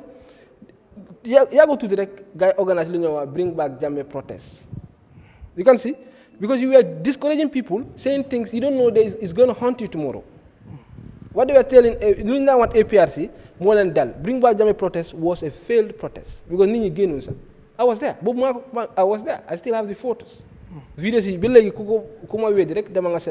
was a very failed protest. Bring back Jammeh. Because that time, TRC mungi am yep mungi daw. Why muni yo am nit? Because farther than Lundan was Demba. I'm still going to bring one issue, then I come back to Gala. This issue my related. Which one was the bring back Jammeh? No, Madi Job, I organized. You have to go Westfield. Okay, yeah. From IEC, you know. Yeah. It was a failed process. Exactly. Executive Secretary of the National Youth Council was fired by the government. Youth in Union push, they want to let youth come out because President Amurat Daha Kokunono. Understand? Wow, they planned for man. I was one of those who were opposing. In fact, I remember we had a debate on Star TV with some of the people who are. And then I was very clear to them. In the law, he was not there for us. He was there for the president, because the National Youth Council Act is clearly telling you the president can dissolve it. President is responsible for appointment. We only can appoint the regional chairs. All the others is executive. Their salaries, everything is executive. So you have a youth council by name. Why should you be in the street? The fight should be, how do we amend the law? That was my protest. So Gala, they're saying they are Gambians against looted assets. I opposed that name from the first day. I wrote it on Facebook. I got a lot of fight. I insisted. It's soft toned. In a soft tone, it was not so harsh. Jisunko, Ministry of Justice, Wahlen. The Ministry of Justice also guided them in their response. It was a guidance. It was soft tone. So Gala should be objective. No one wants corruption. Gala should be objective. I'm coming still. Ministry of Justice guided Gala. They should change their name. Based on law, the Companies Act is here. It's not owned by any person. Demal fee, GPPC, Genel Halis, not gender. I think it's 500 plus. Because it's a bulky document. If you don't have it, man, contact me, man, I can send you a soft copy. You cannot give those type of names and register associations or groups in that name. It's the law. Gala says they are against corruption. Law will be more corruption. So if you are against corruption, you have to also respect due process. You must respect the laws, rule of law. So their name is wrong. Their name is wrong. They say looted assets. Now they're talking about AKI. I'm coming. They're talking about AKI They're talking about GFF. They're talking about what again? Yes, corruption. Yes. Local government, in fact, local government is lately backlash with water because Gala is a member of BCC. People were telling him the council you were, and local government is a later addition. It was not part of their principal propagation. So now you're talking about AKI. Gala say they believe in rule of law. They don't want corruption. The law is telling you there is something called the Constitution of the Gambia. The Constitution tells you the judicial powers are vested in the courts. There's a process that started. Gala should actually advise themselves very properly. There's a process that started, initiated by the families. The matter is going on in the court. They are claiming for a lot of millions. The family. It has been going on smoothly. The case has been going on smoothly. The government is coming. Witnesses have been summoned. They come. Even the executive director of the medical council, he was there. So now we are coming to close the ending. Allow due process to go. You are telling the president to address AKI issue. The president does not have that power. The Constitution is telling you the judiciary powers are vested in the courts. Why are you calling on the president to take up a matter that he does not have power to? Who is advising Gala? When you come to another issue, a listed Gala issue, you talk about cops, the police officers who were killed. I listened to you keenly, and I've never covered the case, but I have been to courts once or twice.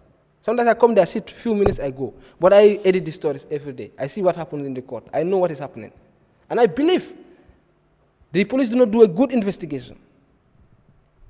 And I believe, it's my conviction at this point, I'm not preempting what will happen in the court, that he might be discharged or acquitted. Why?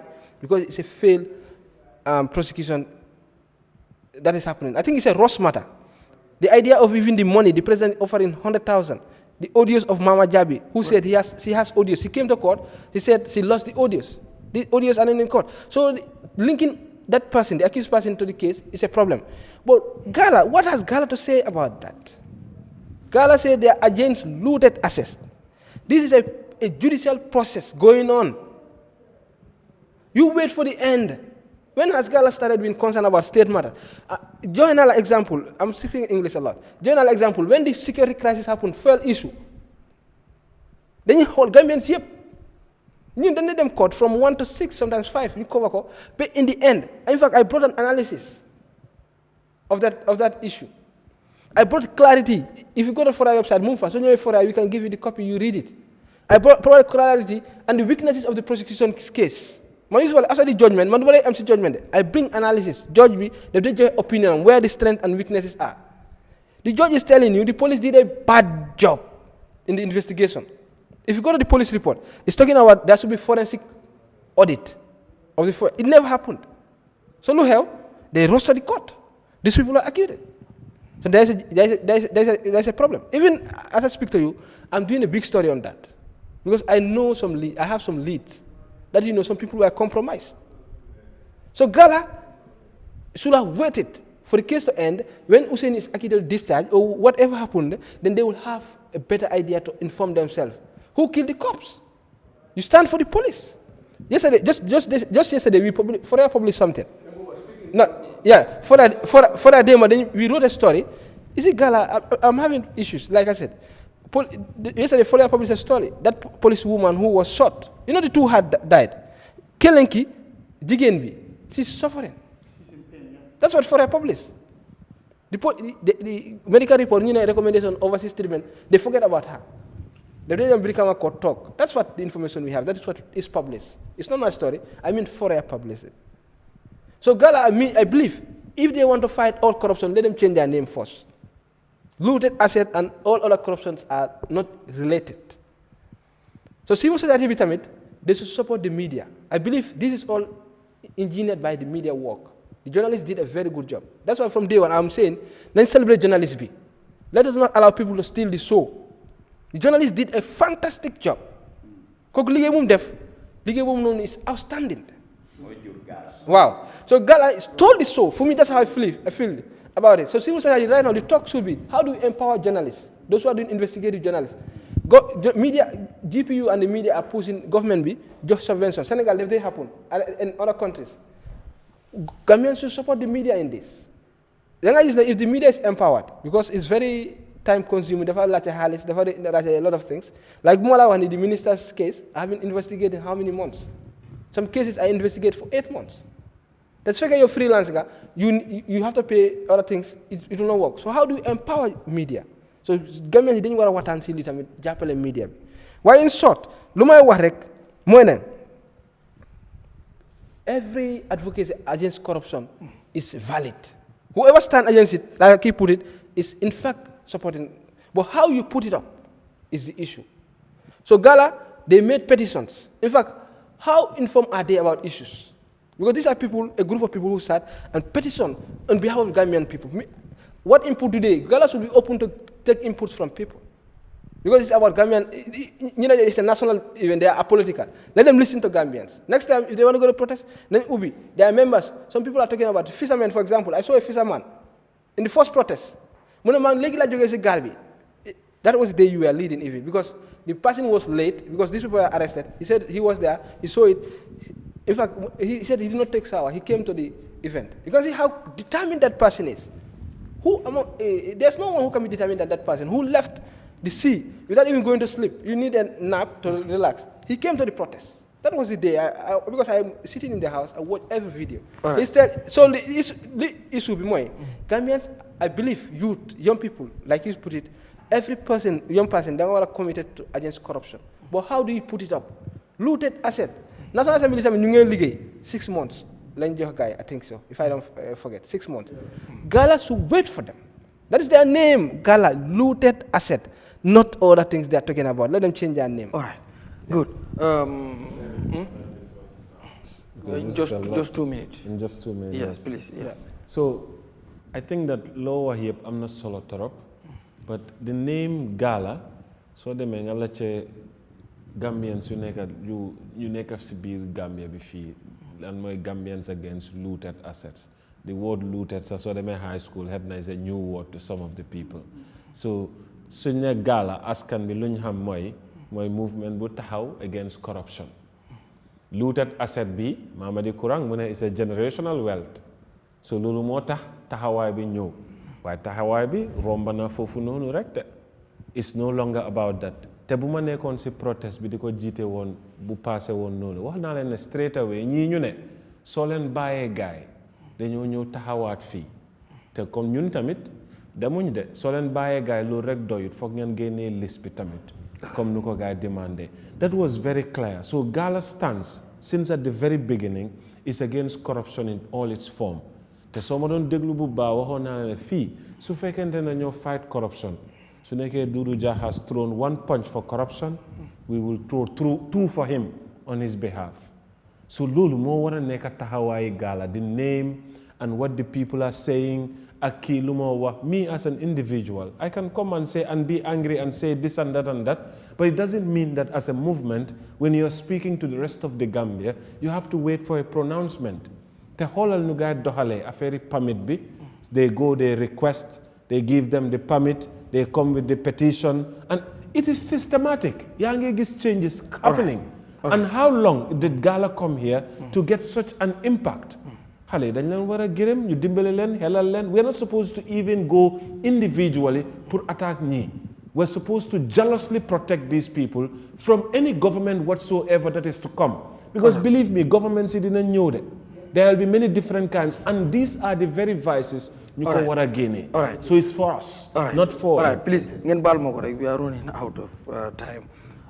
Counterprotest. Si yow laay njëkk a ñëw balaa may jël ML doo ko ñëwaat ci Kémo ak and others. Ah? Non, bii dama bëgg ñu demaat ci counterprotest bi NPP. Yes. Waaw bii ñu ngi demaat ci beneen mbir. But bëgg naa ñu discuss affaire project Gambia balaa maa dem de because the coalition government is the most important thing because man I'm getting fed up with the politicians here. Please. Okay. Yeah. Loolu di nga ko am but sunu réew ni muy doxee. For President Barrow to join my party. All right. Loolu ci kanam la. All right, that's fine. Please. Counterprotest. Ara ba ma frame sama correction bi. Bul ma ko waaw.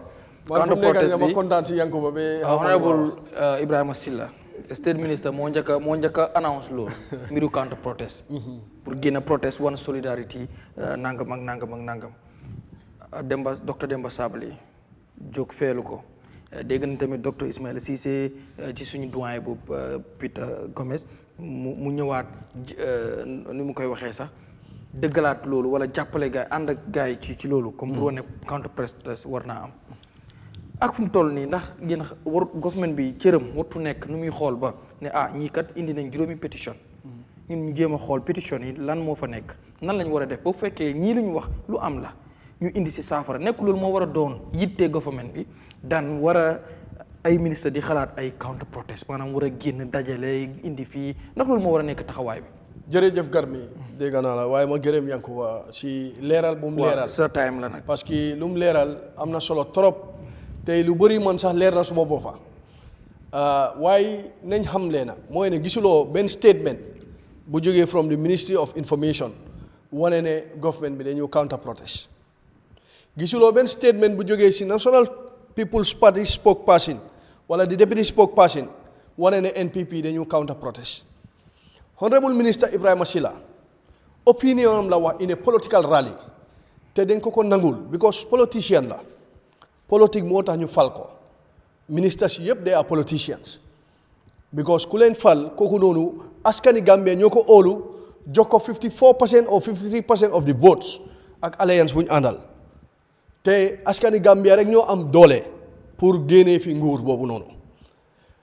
Honorable Ibrahima Silla Minister of Works maa ngi ko gërëm because depuis bu mu jëlee ministry bi ak léegi gis nañ liggéey bu rëy bi nga xam ne mu ngi koo def tali yaa ngi dugga fu nekk neema sax léegi suñ tali bi pare te waa neema kontaan nañ soo su nekkee ne loolu xew na moom mu dem si political event mu wax ne ñun duñ nangu ku daaneel suñ nguur parce que Yankuba lu mu wax dama ko déglu ak xel de because su nekkee ne yow nga ne looted asset moo la tax a jóg man wax naa ne ñun dimbale wuñ corruption te duñ musa dimbale ku corrupt te ñun suñ nguur jéego buñ def pour xeex corruption wax leen ma depuis 1965 nguur bu ko fi def su nekkee benn yoon ñaari nit tëj nañ leen fi ngir corruption su nekkee benn yoon ñaari yoon am na ñoo xam ne suspend nañ leen fi because of corruption xam naa ñoo xam ne ñu ngi doon liggéey GRA suspend nañ leen def investigation ñii ñu daxaleen ñii ñu reinstate leen bu ñu xamee ne bokkuñ ci loolu suñ nguur def na ko fi booy bii di rëy laameñ all the time fu mu nekk di wax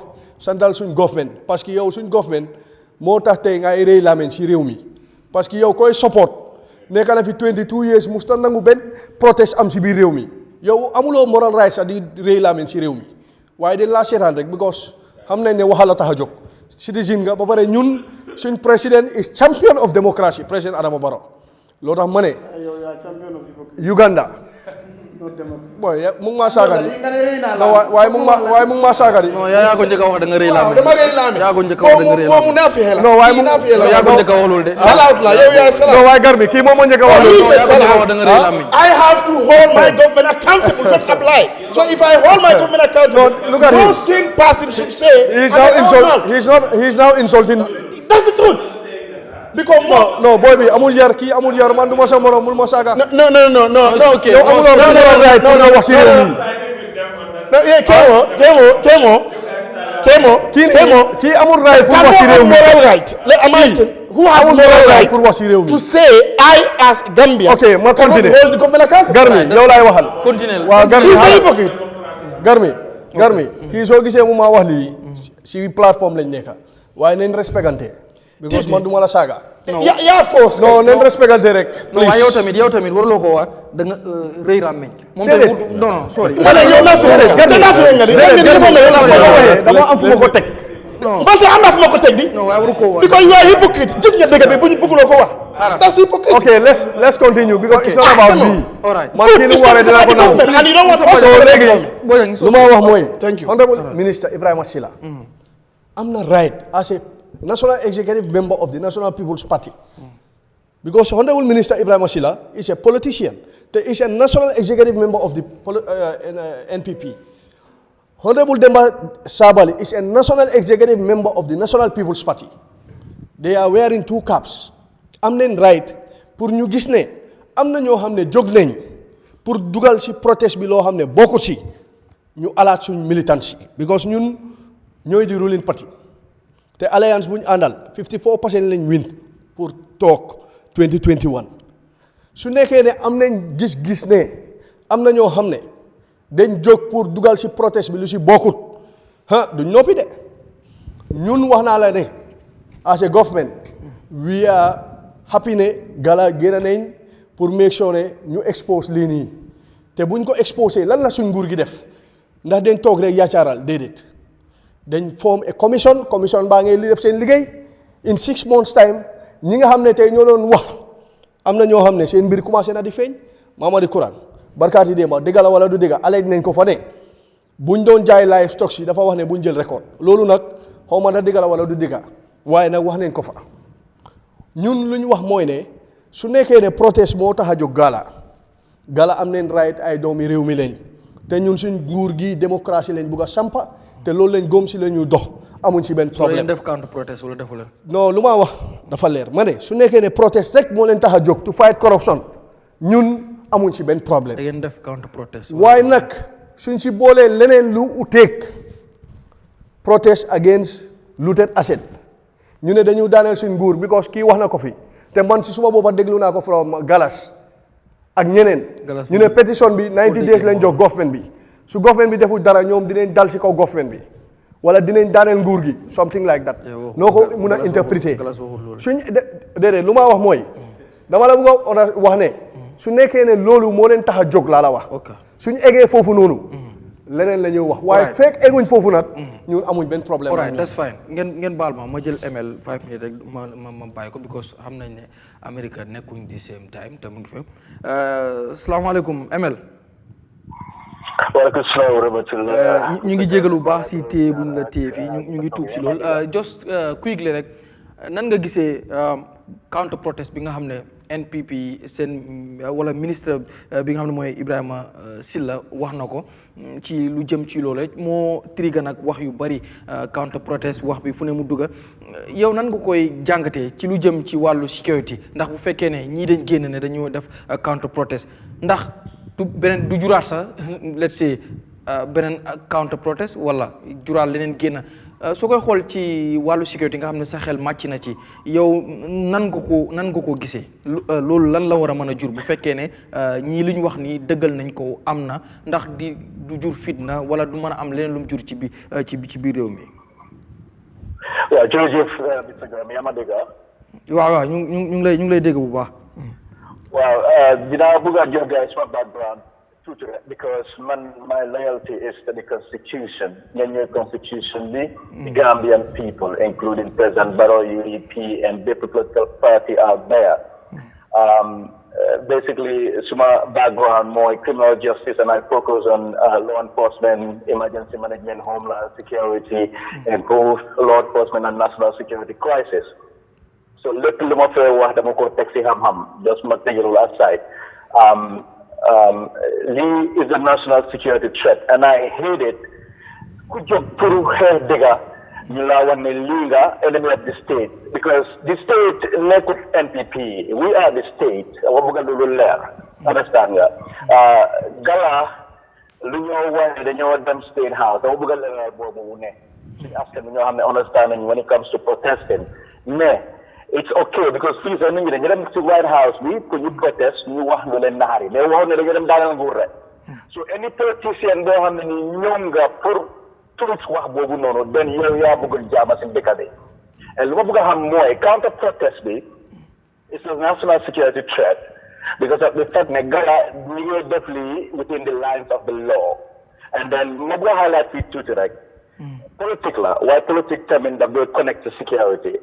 Must not NPP didn't how many in the government, how many Ghana security within the government when you're the analyzer guy because definitely Gala did not continue the Duma guy because Gala knows their weaknesses.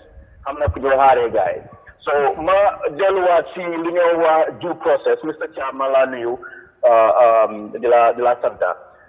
I feel like any reasonable person would agree that you better tell me you're control. The police are not following due process. Now, how is it always convenient when it comes to people within the government? They want to do you follow due process? Because so many people are in the police stations right now, especially in my two.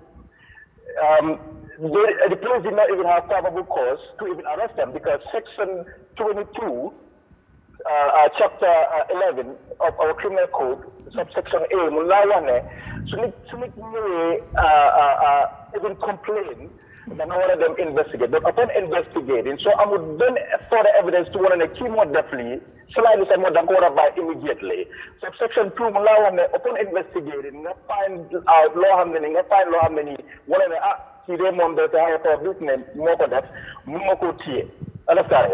So it's only by the case and he shouldn't have been arrested because there is no forensic, digital, physical, ballistic evidence tied to him, no DNA evidence. So when we say due process, then that means the man like Mr. Cham. So in a due process, then why are they not following due process on that end? And another thing, when Gala says there, then you are Dahani, you take a guy. Any situation any comfortable record. Government officer suspend or resign. Suspension is not a bad thing. We are simply saying that please remove this person out of his or her office because compromise investigation. Because right now all these ministers in their position, they could go out and destroy evidence. So you now want to protect the integrity of the investigation, even put them on paid administrative leaves. So I'm going to ask you, you know that thing. It's not about Gala, it's about the whole Gambia. Corruption is everywhere, not just Jill Harris. But like I said, people are being arrested. Without due process. Without due process. So how is it convenient every time when it comes to a government official, we have to follow a due process? No one's a bigger thing. Why come in that protect your integrity and the future of your children? Understand that? So Luma was here okay. Gala, we are behind Gala. Gala is going to Yahan Dikabi. You have analysis, but I'll give them here before because my analysis we have video program. So not just government, then they have enemies, politicians, opposition. So they have government, so how much they have done? So politicians, you use the Adamir Dikabi, you brainwash me. So you know when they were politicians, what did happen? Because there was an enemy, even Sojabar, right? And you know, anytime so you were security, but then the evidence is right there. So use the same analogy, and right now. But I know that's not Victoria right now. Because we have so many issues going on in the country. Men by Gala, men by the politicize everything. Gala stands for the whole Gambian. The whole Gambians. Understand that? So Lubaba feel like money.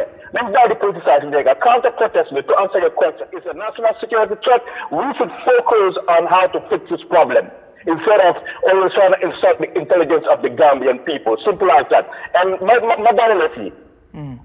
will never back down. We will never be intimidated. So make an Let me respond, because ultimatum is not a bad thing. Not every ultimatum is a bad thing. Like again, because this is Jikola. So make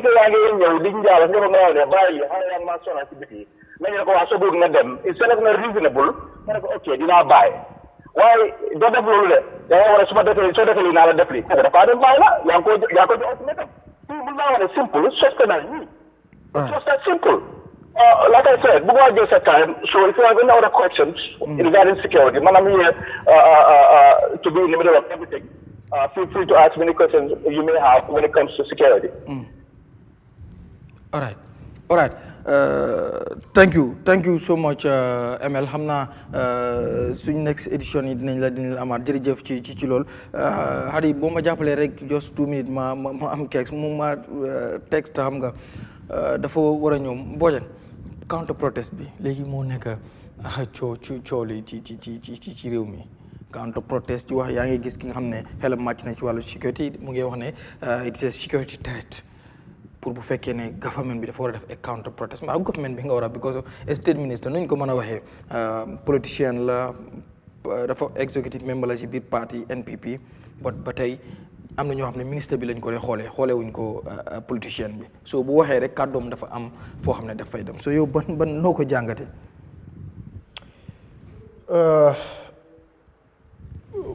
there was a first protest that is not physical. Imagine, Gala's protest is counter-protest. It's not protest. Gala. Wow. Lua kala sas mu liggéey Gambia the institutions mu def président bi mu jiite ko loi su waxee dara defuloo ko comme ni nga ko wax you protest against the law moo tax rebellion you have what you call rebellion against the system and rebellion against the people. The government to make facts straight one speaker mu ne Gala bu ñu exposé nguur bi yel matuwaay Gala expose dara audit reports yi ñoo expose so loolu mooy corruption bi lu fa nekk doo ko wax nga wala leen loolu mooy corruption bi so Gala are protesting because the government did not protest for what they should protest. We are to be protected, nurtured, taken care of by the government. And that is why we gave them all the resources. So, nguur su nanguta def lu ñu war a def corruption yaa ngi koy gis National Audit Office mu génne Suwandin Dabo congratulations xanaa dafa toog néegam déedéet dafa follow audit reports dafa follow TRRC everything documents si ñi nga xam ne dëkk bi yëpp président bi lañ ko jébal ñu jox ko mu ngi am NIA mu ngi am lu ne pour mun a xam kéemoo yow sa néeg sax su buggee xam dina xam président bi nanguta def dara mooy yaa ngee xañ Gambia nii that is the protest against our sovereignty and our welfare. So Gala dafa ñëw counter protest ne li nga war a defuloo ko ñun dañ lay teg yoon because suñu constitution bi lu mu wax mooy power emanates from us ñun so ñun dañ laa am li la jox defal soo ko defut dañ laay woon ne nekkuloo si yoon kon anyone who is giving credit to that government yow xamuloo the basics because the basic is nguur moo war a def loolu noonu defuñ ko léegi for anyone to think that okay Gala def nañ protest bi laajtal sa bopp lu tax Gala def protest bi lu tax mu success su ne fen lañ nekk di toppa kan moo leen ay topp difin waaye ñu ne nguur yow li nga war a def loo ko te yàgg na 8 years that is why ñu ngi ñëw di woon la ne lii da nga ko war a def because yow sa own bunta ñu nga taawal ay audit office ay National Assembly investigation woone na lii ak lii moo nekk di xew waaye ñun li nga nekk di doyuñu parce que xam nañ ne loi daf la gën a am may doole bu ëppal li nga nekk di def moo tax ñun dañ laa ñëw woon ñu counter la moo tax ma ne la daay c'est soft non visible protest bu am mooy the inaction of the government moo tax even protest am na sit in sit down ak yooyu noonu there are different ways of protesting so the government first protested against Gambians against our aspiration our welfare ñun lu ñu war a am ñun moo ñu ko xañ moo tax ñi ñëw léegi pour yow nga xañ ma because man I'm fighting against your system for the people but you are fighting against me for your benefit. One, it is not strategic. It is not strategic. This is a time of tension politically because we are what? Going to elections. Now, even in normal warfare, you stop people from doing war or fighting or exchanging fire so that you are able to engage and do the needful. Now, people are firing. You say you are also going to fire back. Ceasefire, you don't want to cease fire. Fire and see whether they will not fire. And the power lies ultimately, hey, people will talk, hey, the constitution more work. Hey, before the constitution, people were there. And they had their own things happening. Okay. When the constitution is not respected, we break it. And rebellion against a system for the people is better than so one, a state minister, it shows that you don't even understand issues. Because time bunga as a counter protest is not something that you should even try because time is very, very, very, very volatile. Let me use that economic term or chemistry time. 2, why are you protesting? Oh, these people said the scandals, your own audit report more confirm. So it means every Tom, Dick and Harry will now come out also and protest for even bread, protest for anything. Can you control that? So that tells you the manner of people, the caliber of people that surround the leadership of this country. The timing of their pronunciation. Why didn't we hear the minister come and say, oh, Gala, we are supporting you, you are even helping the government. But because that is not something in his interest. So, Limota, Nyungenyan, the people around the president, whatever they say, we see whether they are up to the tax or not up to the tax. All right. So this pronouncement, therefore, want a guy, a level of understanding issues. Thank you. And who they want to serve, whether Gambians or their master. Thank you, Bojan. All right. Let them try it. All right. Tomorrow. All right, Mr. Bojan, Mr. Jabla, mo ñu sédé quickly rek xam nga hello Mr. Kex yaa ngi ci line bi so gis nañ li nga def ci sa Facebook bi comme di wax ne Alport Banjul dañ terminate sa contract bi ci biir loolu gis naa ci nga wax ne ki jox ak yow ki nga xam ne rek mooy di managing director di Mr. Sali moom moo la wax ne la boo gisee mu def lii government bi ñoo ko nekk di pressurize nettali ci làmmiñ yi borom la daxee dañ lay bàyyi rek nga ñëw ci problème bi nan la demee Mr. Sane. waaw jërëjëf kontaan naa trop pour bokk ci programme bi nii. waaw man dama sign contract ak ñoom and suñu agreement bi moo nekk ñoom ñoo ma approach man musuma xam lan mooy Albert Port but one of their communication officer mu ngi fa moom xam na ma te xam na suma plateforme bi huge followers la am so mu ne ma ne ñun dañu am compagnie bu es boo xam ne we wanna partner with influencers ak ñoo xam ne dañu am plateforme to promote the activities and engagement of the company. So bu ma ko waxee ma ne ko okay that's fine. Then we had a discussion. I introduced Mr. Sali, and I had a discussion with Mr. Sali. We entered into a contract agreement. So, manalana, you draft, wala man ma draft, then we all look at it. You know, man ma draft, then I draft my contract, my johlem, they go through it, and you approve, you know, they are fine with it. We have a 1-year contract, bohamne, dinaneka, the promotion, activities and engagement. So, Lola negated for the past 3 months to 4 months. May on the 8th, when they protest, you call me, you explain my name. Then information from the government. I'm partnering with them.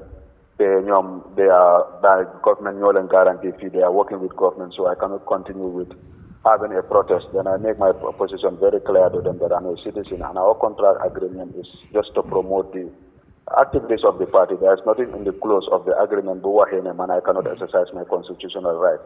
So, but just understand that you need to favor or somewhere. We put that one on the carpet with them. So, when the last protest be, a day or second day or third day, I don't know, send my screenshot of me at the protest. Is this you? Manako, yes, this is me.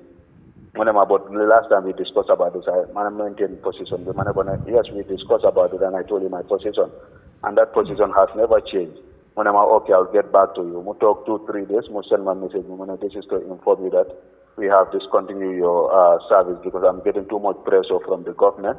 Officially, we have signed contract with so many companies, but they are not talking about all of those people except you. Manako, that's left for them. Manako, if that's your wish, Manako, I'm okay with that. I'm very fine, but I cannot surrender my citizenship because of my constitutional right, because I signed a contract with Albert Port. Our contract is very clear. To promote the activities and the engagement of Albert Port, that's where it stopped. It never said that I should not engage in any activities or my constitutional right. And prior to even Albert coming here, I have stood as a politician in this country on a parliamentary election. So I'm more of an activist, I'm more of a politician in this country. But that doesn't stop companies being partnered with me because I always respect our contract agreement, what is in the clause. If I cannot do it, I will not accept it. But there is nothing in that agreement that says that I should not exercise my constitutional right. So they knew, let me go and take my half payment, and they have ended the contract. Madam Fobu, you're going to pay me the entire contract, that's the agreement. That they will only pay the 6 months that I work with them.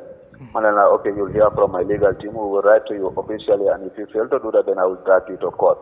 So, it's a position and I respect whatever they do. Okay, so li hamni yep regret lo dara si comme am na ñu doon wax ne regret na ne ma bokk Gala wala ma nekk di protest may jox sama kër dépassé naa ma ñàkk ci sama liggéey how do you feel now comme morally ak lan nga nekk di yëg. No, man regret because at the end of the day, man, this is not the first time man called that. I could remember when I was working with Capital Gas in Banjul, the same scenario more happened, and I was their human resources manager at that time. The liggéeykat yi yëpp suma ron lañ nekk ma dem ba ma dikkee ne those people were then they deduct seen social security contribution with the company bi du ko dee fay to the social security fund. Uma dee ba realize loolu I take a stand ne man this has to be end and I pick it with management. Management has done everything, Lord Hamna, you have been working with us for far too long, and we respect you. We are ready to even offer you $500,000. This was in the presence of their lawyer, Biden Richard Moses was their lawyer, in the presence of Uncle G, and Dahaba, one of Dahaba who is on the social media, in their presence. Let me forget about the case. I told them that I'd rather lose the work than to take this money and put my workers under the carpet. And I stood by them. We went to court. By then, the present Minister of Justice, Dauda Jallo, was the one who was at the Industrial Tribunal in Kanifing. I took the matter to the court, and I sacrificed to lose my job. And at the end of the day, when they know that I'm going to the court, they terminated my service. So for me, I have not regretted. You could see my response with them. I was very happy for them to let them go rather than to sacrifice my country. So, man, I must even regret, and I'm proud to do that, to safeguard the interests of my country, to fight against injustice, to fight against corruption, to fight against mismanagement of public funds. Lolu bom dina ko def, if it means for me to maleka suuf sa gen na mo maleka suuf mo ma genal nak just to surrender my citizenship or my right to hold government accountable, and I will keep on doing that, and this is why I'm fighting to go to the parliament so that I hold government accountable. So that has ever been my principle, and nothing will change that. For anything. There is no amount of money that will change that for me. There is no amount of contract that will change my position for the interest of this country. All right. Finally, looy wax ci mbiru counter protest bi just few minutes rek ma dem ci sama guy.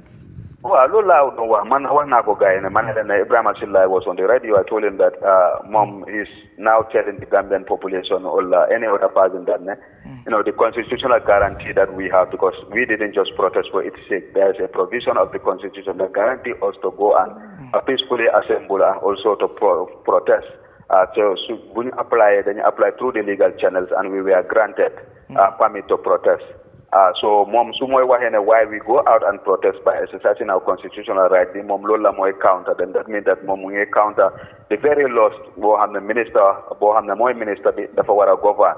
So wahene ñom tamit dañoy dem protest for other issues, that's their fundamental right, but mom waxut lo mu ne they are countering our constitutional right mo hamne mo ñu tax pour ñu gëna lolu is very misleading, and bo hamne la is very disappointing coming from a minister bo hamne mom mu ngi tok.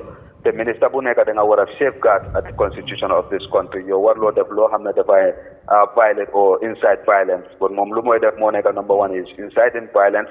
Also tamit he is also challenging at the constitutional right boo xam ne loi bi loolu la ñuy jox ñu exercise ko. Moom mu ne loolu la mooy counter. He didn't say that he's going to protest for something, but he said he's going to counter Gala's protest.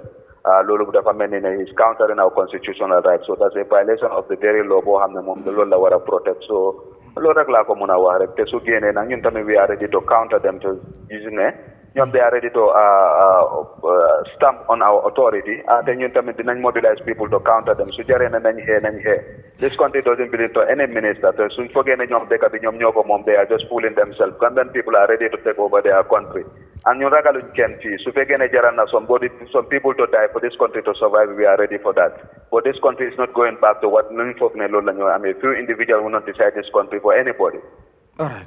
Thank you, Mr. Sane. I'm not talk to Eyeafrica TV one-on-one because yow dinañ waxtaan yu bëree bëri inshallah xam naa dinañ ci waxtaan. Mr. Jah nan nga gisee mbiru counter protest bi? yaa ngi gis ki nga xam ML wax na ci moom xelam dafa màcc ci wàllu sécurité mu ngi wax ne loolu waruñ koo xalaat ko gis nga yaa ngi dégg lu kex wax buñ counter ñoom dinañ counter waat te bañuñ ci dara yu mel noonu ndax waruñ koo mën a moytu Mr. Jah?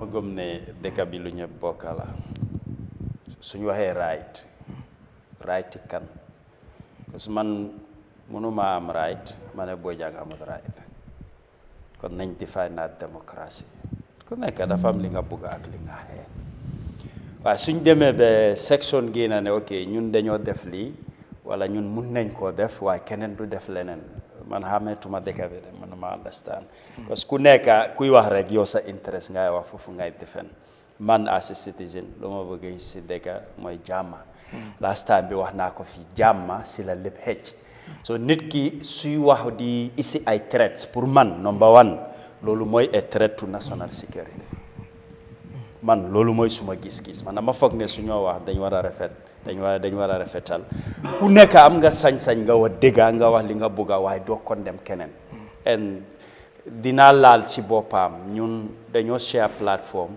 ku nekk bëgg naa attaque keneen Gambia mooy dëkk boo xam ne soo waxee sa opinion sax ñu saaga la because li nga wax instead of ñu déglu la ñu nangul la ne ok kii rightam la xam-xamam foofu la em lii mooy xalaatam non déedéet ba waruloo ko wax nañ la saaga sa yaay saaga sa generation kan moo fi moom kan ñun mënuñoo understand sa lan mooy discussion nañ toog ñu waxtaan man dama am suma opinion ma taxaw si yow da nga am sa boss we agree to disagree waaye soo ma explainale di nga ma mun a convince ma ñëw fekk ci la ci yow loo nekk waaye if you want to threaten me man tam ma stand suma ground loo ma ëppale so loi bu ñoo wax ku ko moom it applies to everybody and soo ñëwee nga fekk système ok yow you want the system out waaye ku nekk si système bi mënut a defend système boobu I'm not understanding that what are we playing at am nga dama dellu ci li ma wax sooy fight a cause na leer you wanna fight corruption everybody daf laa jàppale nga fight corruption su fekkee da nga bëgg a regime change bi comme ñëwal open ne I want regime change ku laa support si regime change mu support la in regime change waaye man mënuma hide behind fighting corruption while suma ulterior motive mooy nguur bu fi nekk dafa war a dem so you cannot be saying day lii ëllëg nga nekk ci leneen it has to be clear soo nekkee an activist nit ñi dañ war a xam sa taxawaay one thing I respect brother Kemo su la waxee ne lii la moo xee loolu la moo xee su si paree dem na toog li ma wax about those containers man seetaan naa vidéo boobu ñaata nit ñoo ko ci jàppale ñoo ko ci support in that fight lu bari fii daf ko dee xeex ci dëkk bi at the end dafa dem toog because man xeexle naa ko lu bari wax naa ko fii ne dom side bi ñun nekkoon nañ fa agenda boo xam ne at the end of the day ñi bari ñoo ci yaakaar sax ñoom ñooy rocceeku ñu dem bàyyi la fa waaye nit ki sooy fight a cause it has to be genuine Gambia mooy dëkk boo xam ne exemple like Mr Cham lu mu doon wax Bojang ne yow amuloo di moral pour nga wax because la ndang doon support Jammeh no describable support mun ngaa support nit you don't agree in everything lu mu def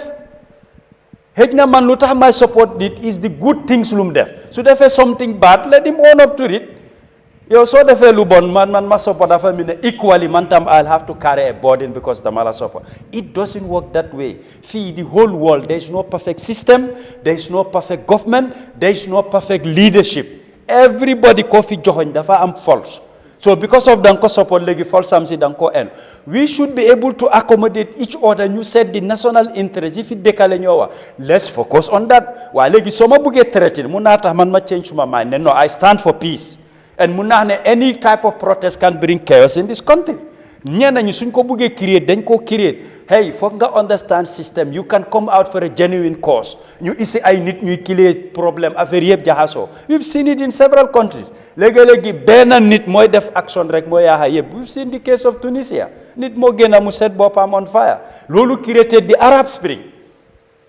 so léegi-léegi in statement surtout nit ki soo nekkee njiit looy wax di message you send dafa war a nekk something positive luy drive na ñi laa toppa duñ mun a misconstrue li nga wax waaye léegi-léegi soo isee threat people take it differently yow léegi-léegi xëj na fi nga waxee da nga bëgg a fight corruption ak all cost keneen ñoo ne suma bakken laa si teg I'm ready to die loolu ban message la moo yow Gambia dafa tuuti ñun we are all connected and dëkk bi lim am en luñ soxla mooy peace lu bari lu ñoo def protest na nekk ci jaama Counterprotest du fi lu ees 3 years jot na génn na fi protest Barrow for 5 years génn na def Counterprotest dafa tontu woon fa dafa am ku fi dee wala leneen déedéet buñ fàttee dëkk lañ nekk ku nekk luy raytam nañ ko nangul man dama gëm ne loolu mooy démocratie waaye not man dinaa ko def yow doo ko def moomu loo ma right bi nga sukkandeku di same thing yow apply nga permit nga protest ne da ngaa fight corruption it's your right dañ la ko nangul and we will support you so keneen su génnee ne dafa bëgg a protect system am bàyyi ko mu protect system am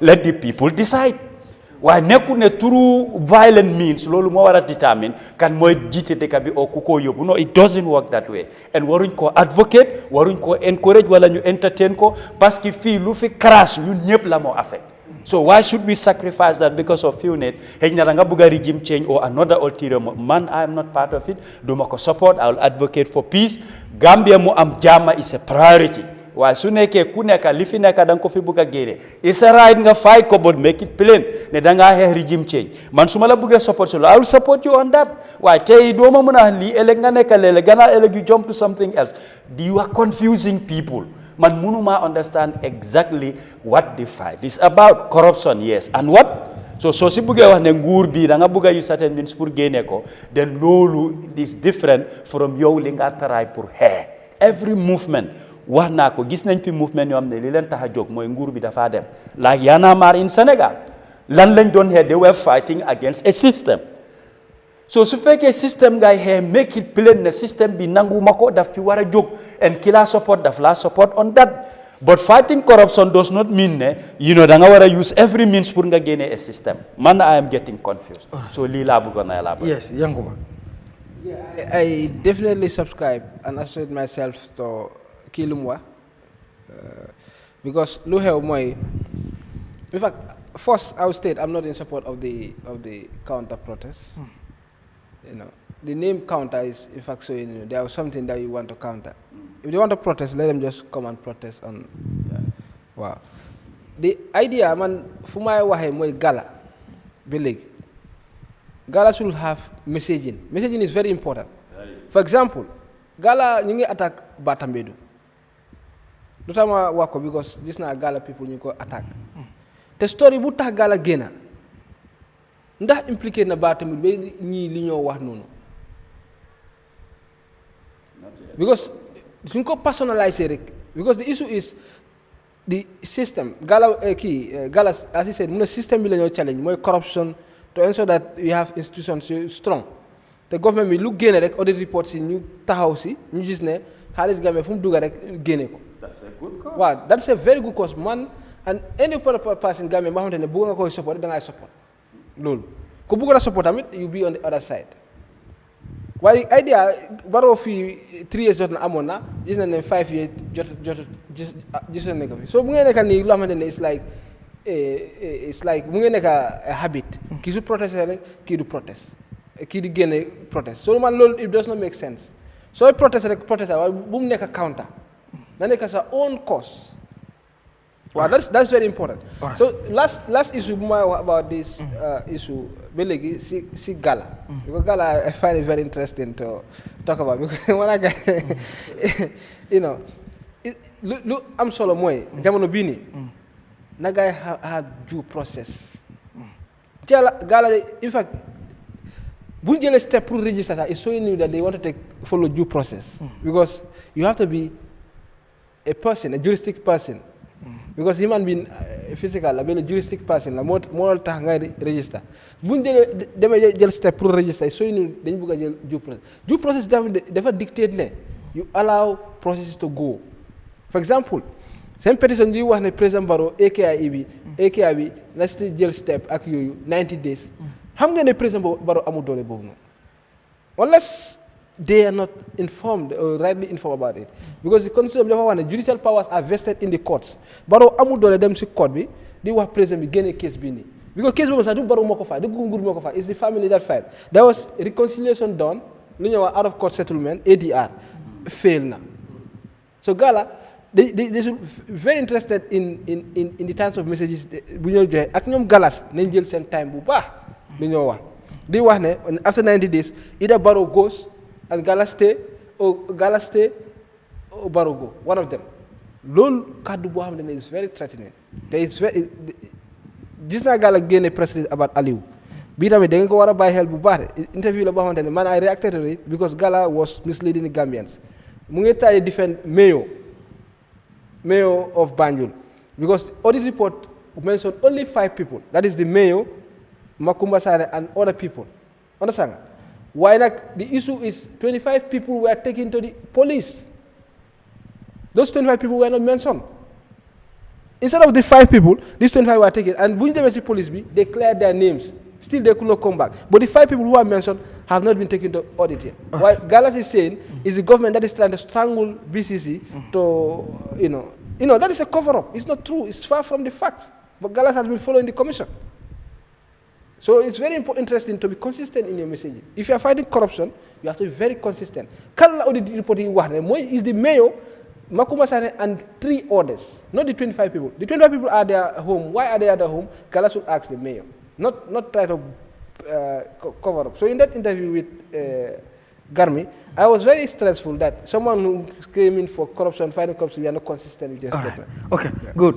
Lu des bariwul léegi dama bëgg a ñëw nag suñu guest bi bu leen fàtte ni is a presidential aspirant so faaw ñu waxtaan ak moom léegi ba pare tamit dafay xeex ci lu jëm ci wàllu environment bi ak yooyu dama bëgg ñu yow laay ñëw jeexale because time mu ngi dem ñu njëkkee si mbiru environment bi gis ngeen mu may waxee ñu ngi amagum pouring season taw bi bareegut ñu bëri ñu ngi ko wax ne ko ñu ngi dagg garab yeeg comme ku ne nu mu ko dee waxee ñaareel bi yaa ngi dégg tànje Bakris af am na ñu wax ne am nañ fa laan coowal Essa Fall bi ndax jot na wala jotut yooyu noonu yëpp nga nekk di ko dégg how do you feel ak taw bi lu mu nii kii ak nu nekkee di kiwee suñu environment bi Mr Fati noo ko yëgee ak tamit yenn xeex yoo xam ne tamit yéen ko def gis nañ tamit ku si mel ne ST dem na fi plant ay trees yu bari pour support li nga xam ne mooy suñu environment bi ak ñeneen ñoo xam ne ñu ngi jël initiative yu mel noonu waaye tamit ñuy yàq tamit bari na so noo ko gisee yow.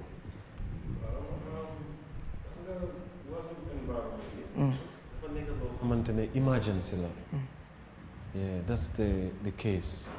so mostly ñun bi dëkk fii mënuñoo because of waxtaan bi comme very many things yu dee ñëw si wàllum politique si wàllum ay lii so focus si citizenry bi focus si nit ñi nekk dëkk si dëkk bi nekkul si problème bi nga xamante ne moo leen di gën a lor focus bu ngi si problème yoo xamante ne sax duñu lor loolu mooy problème loolu mooy wàllum environment so lii nekk na loo xamante ne man daf maa naxari because ñi nga xamante ne comme lu ñoo wax ni comme soo ne ministre political appointee la loolu daf maa naxari man because loo xamante ne dundi bakkani doomi adama moo si nekk da nga ko war a jox koo xamante ne xarañ na si xam na ko te xam na nu moo doxalee nga xam ne bu boobaa bu ëllëgee du sonal ay askan bi ñu bari su la neexee nga nekk politicien soo xamul lii warloo faa toog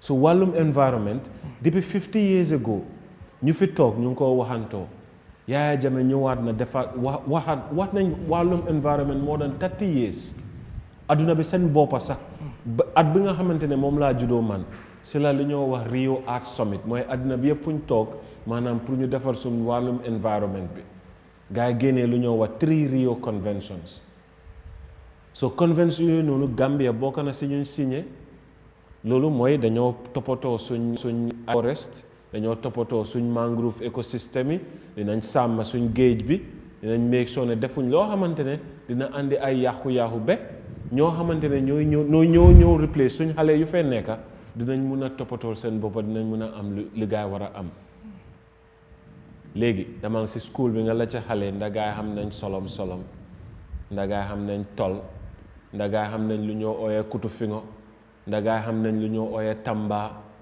loolu yëpp ay garab yoo xamante la moo daan dem school SOS sax dañ daan dem aji tabu léegi garab yooyu doo leen dee gis fii nii Gambia lu ñu war a am si maalo li tax duñ ko am mooy taw bi man su ma nekkee government bi right now wala Ministry of Agriculture war nañoo mun a declare drought moom mu ngi fële di wax waxi Counterprotest dëgga fu mu nekk nii boo xoolee taw bi léegi fu mu dugga ñoo xamante ne def nañ ay ji nañ ay taw bi su mistake you have to replant again xam nga so loolu is almost close to down loolu moo tax ñu ne wécci jaww ji is rain dina ñëw waaye it's not going to come as water for everyone everywhere it's a rich get richer and a poor gets poorer so place yoo xamante ne taw daf daan mun a wàcca su moo wàcca sax du ñëw taw comme taw bu cool boo xamante ne dinañ mun a am su lu ñoo béy dafaa ñëw comme taw buy yaaxa wala léegi mu disappear te loolu nekk na loo xamante ne scientists yëpp wax nañ si ba Gambia ñun aduna bi yëpp ràññee nañ ñu ne ñun ñoo nekk dëkk boo xamante ne ñoo gën a xarañ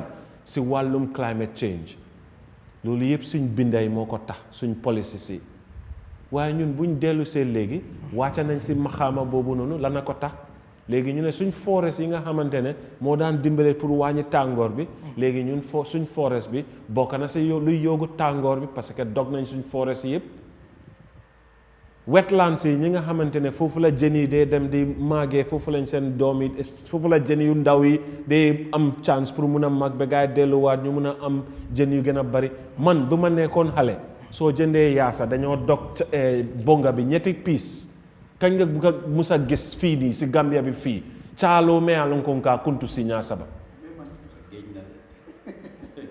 so it's not funny. This is dangerous. This is not funny. Absolutely not funny. Wow. So now we're seeing our pelagic fisheries resources. So they jënda sa da ko jaay ma bopa wala jaay ma gen wala jaay ma so man suma waxe dañu ne okay ay activist la why diga it is gone beyond. So they may baw bolong the whole place is died. Am na yeneen species of grass yu fa nekka léegi yooyu nekkatut fa suñ dëkk bi fii the last elephant died in 1902. Less than 100 years, ñu fi am ay elephant. Ana minangoy, ana dakoyoy, they have all disappeared in just a short period of our history. Lolu suñ ko wax, we don't have to be sitting. We have to be standing. Because it is sad. Te am nañ national documents you wone that reflection. Man lima wax fi, nekkul man mako njëkka wax. President Jawara join na ko fi. President Jammeh join na ko fi.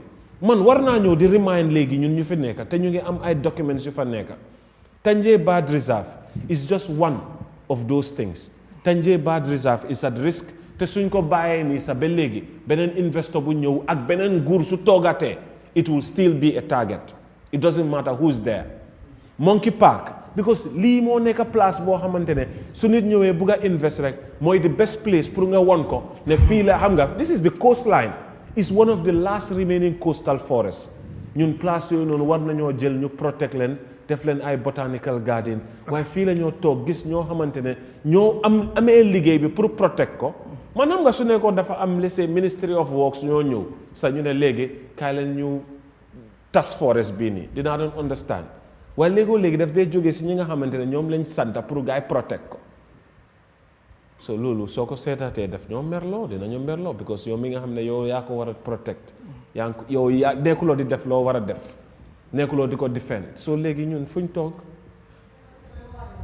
every time su ma waxee dinaa dellu si Ñaana Bere Forest Park ba balaa bés bi maa dee te saa yu su fekkente ne yàlla def na man nekk naa nguur Ñaana Bere Forest Park laa ñi ko dellu in fact loolu rek a tax saban ma bugg a nekk nguur te toog foofu noonu ngir protect suñ forest bi mi nga xamante ne mooy ñun suñ heritage bi because loolu moo ñu yoree fii hunting and gathering lañ xam suñ forest bi su jeexee takk ñun duñ mun a amaat dara fii si dëkk bi dinañ daw ñun ñëpp ñu génn désert bi ñoo dugga si gis nañ in 2012 8,000 Gambians ñoo file for asylum in Italy alone not to mention Germany Switzerland ñu ngi am people leaving because suñ productivity of the land mu ngi decline soo déggee yaa ngi am mbéy yaa ngi am forest buy téye suuf si because suuf si boppam is living dafa nekk luy dunda suuf bi da nga koo dundal engrais yi ñoo def si biir suuf bi mooy rey suuf bi so in 60 years ñun duñ mun a ji suñ biir suuf bi fii nii suñ continuer di def engrais yi nii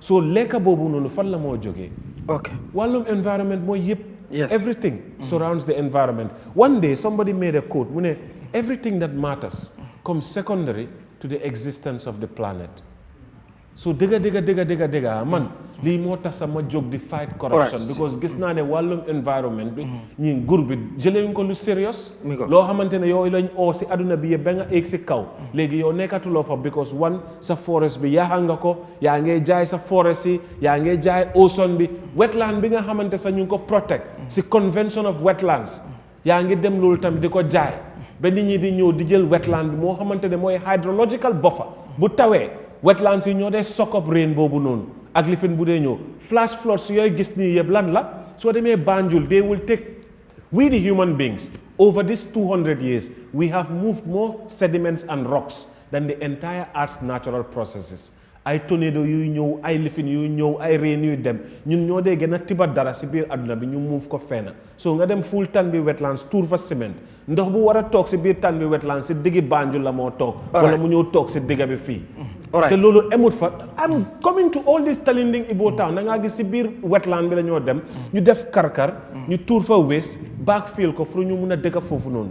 all those things are dangerous. so bii nii kii xeex si mbiru environment moo doon wax boo léegi naaw nga ne da nga bëgg a wala am nga yéene pour doon wala xëccoo toogu bu kawe bi mooy foofu politiciens yëpp ñu bëgg lan la wax nga ko tuuti di wax ne mais bi ni ñëw doxalee ci wàllu environnement bëgg naa rek xëy na nga gën cee dikk just quickly rek because time bi man I want to be lu ma wax mooy man dama bëgg a nekk a catalyst pour Gambia ñu mun a am a people powered movement a people powered government boo xamante ne man waxuma ne man kenn de man dama ne it is incumbent upon President Barrow pour man as a Gambian citizen mu jox ma loolu noonu moom warut a taxaw fii mu xool ma man as a Gambian. I'm not talking to everyone there, but me as a Gambian, he cannot tell me he's running for a third term. No. Any Gambian is not supposed to accept that. If that is the case, then there is no need for you gain a Yahya Jammeh fee for 22 years. You want to sit for 15. What's the difference? What's the difference? We voted Jammeh out. So man, no is my only thing. If at all NPP I'm on a candidate, man, I wouldn't even find the need to run for office. So I see those systemic problems. Lolu mota man mané. Look, man gis na ne fi ku nekk fi sa poste la fi nekkal. Amna yenen politician yo xamantene da nga gis nit mu ñew mu ne la ci mbiri Gambia la nekk ne ko ci mbiri Gambia. Because su nekké mbiri Gambia la war nañu mëna jubo. Lu tax duñ mëna jubo? Xana ñom ñoma gëna bëgg Gambia. So it's about them. So gisee President Barrow sa head na bëggut fa tok. Man mala wax lool. Because there are people there. So President Barrow wacha ñeppay wacha. So we will advise President ne bul wacha.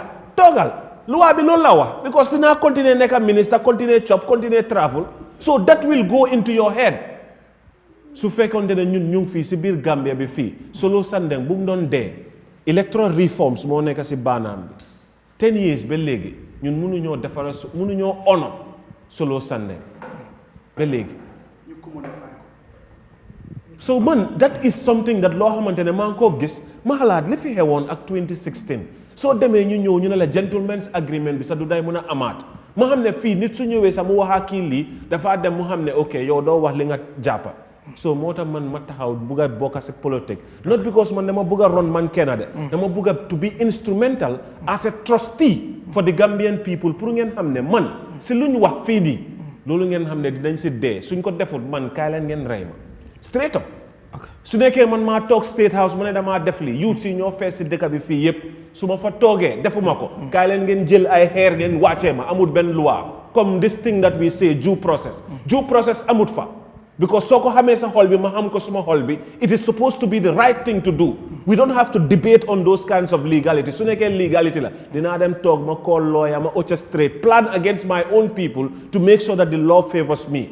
Trust me, if everything that is to be proven in the confines of a law court is just within that law court, then justice becomes a performance, not a principle. Because ma use the legal instruments. The law sometimes did not even recognize common sense. Could you imagine that common law has been existing for 200 years before they introduced equity, fairness? So rewards under common law is just damages. Damages nga fair halis. After all, I don't want the money. I want the commodity that I want. This is why they introduce fairness. So man-made laws will continue to bring this chaos. I want to tell men to not talk to me about due process, but to look retrospectively in their hearts. Because the votes and the aspirations of the Gambian people is not in those so-called documents. It is within our hearts and our aspirations and what we say. This is why you see people go even beyond their principles. Like so Gala, what they are talking about is frustration. It does not represent when Gala sits as an executive and they make a decision. They are all correct. So we have to understand that human element, we have to be selfless. We have to make sure that comme lo xamantene xam nga ne okay li pour man suma njëriñ la lolu soko fa génnee di nga gis dëkk bi nu moo dem lan moo tax ba léegi ñun mënuñoo am coalition. Why can't we come together? Two brothers who were there, Barrow and Dabo, were the same people. They fight. I see also Senegal, Ousmane Sonko and this guy soon, they will probably fight because you already see Nako Reklembam. I got confused, but I later on realized, okay, they handled it. But every time something good comes to this African continent, they will take it from us. Thomas Sankara, it is Blaise Compaoré that killed him. man dem naa toog ak Thomas Sankara système bi mu ne ma ne suñu yaay mu ngi xaar pour bless ñëw si kër bi mu wax ñu lan moo jot Thomas because they used to be in the same home ki nga xamante ne moom ngaa tëddal moom moo laa reyndi si dëkk bi fu mu nekk nii. So we have to understand that mankind has an unseen enemy. They will use us against each other, all the demons, so that they can destroy our collective progress. All right, thank you. Thank you, Kemo. Time bi jeex na waaye ñuy seetaan doyluñ but unfortunately fii lii la ñu waxtu mayoon ma bàyyi la rek nga tàggoo di la wax tamit kontaan nañ trop ci sa ñëw bi Sunu Réew and I hope this will not be the last time inshallah ndax dinañ continuer di waxtaan yu mel ni yéen da ngeen war di toog ñuy waxtaan ak yéen ak ñeneen so jërëjëf ci ñëw bi nga xam ne ñun waaye faaw ma gërëm Omar Malmo Samb yes faaw ma gërëm ko because tamit dox na si ba nga ñëw comme nii la rek Sunu Réew léeg-léeg dañuy toog am ku ñu message ne kii la bëgg nga indi ko because Sunu Réew la waaw Sunu Réew la nekkul loo xam ne maa ko moom wala Bojang Sunu Réew la ñëpp ko moom so ku ne am na si so thank you so much for coming. Yeah, well, I'm happy to be here. Comme que ñun man Omar yàgg nañoo liggéey torop te gis naa ne tamit nit koo xamante ne dafa déggu te loolu moo tax ñu mun a dem soo gisee ñu wàcca du affaire yi liggéey affaire yi leneen la ñoo mun a lifine waaye affaire yi liggéey always dañ dee mun a xam lan mooy aspiration bi fan nga naa mun a aaga te dëkk loolu moo ko doxal te man nag loolu laa bëgg a Gambien yi understand te loolu embed nañ ko suñ national pledge bi sax you know and this is something wherever I go I try to remind the public of this because lii nekkut loo xamante ne nekkut ne xamuñ ko it is already there it is living in us they said that it is the combination of government and people working together in unison and harmony. That will lead us to the progress that we all desire. Thank you. We must stand together as one people with one goal and move forward as one nation. But if we insist on pursuing on our own personal goals without keeping our collective objectives and responsibilities in mind, then indeed we shall be divided, we shall fall. It also goes further to say, let us renew those promises we have made to ourselves at the time of independence as enshrined in our national anthem. What is in our national anthem?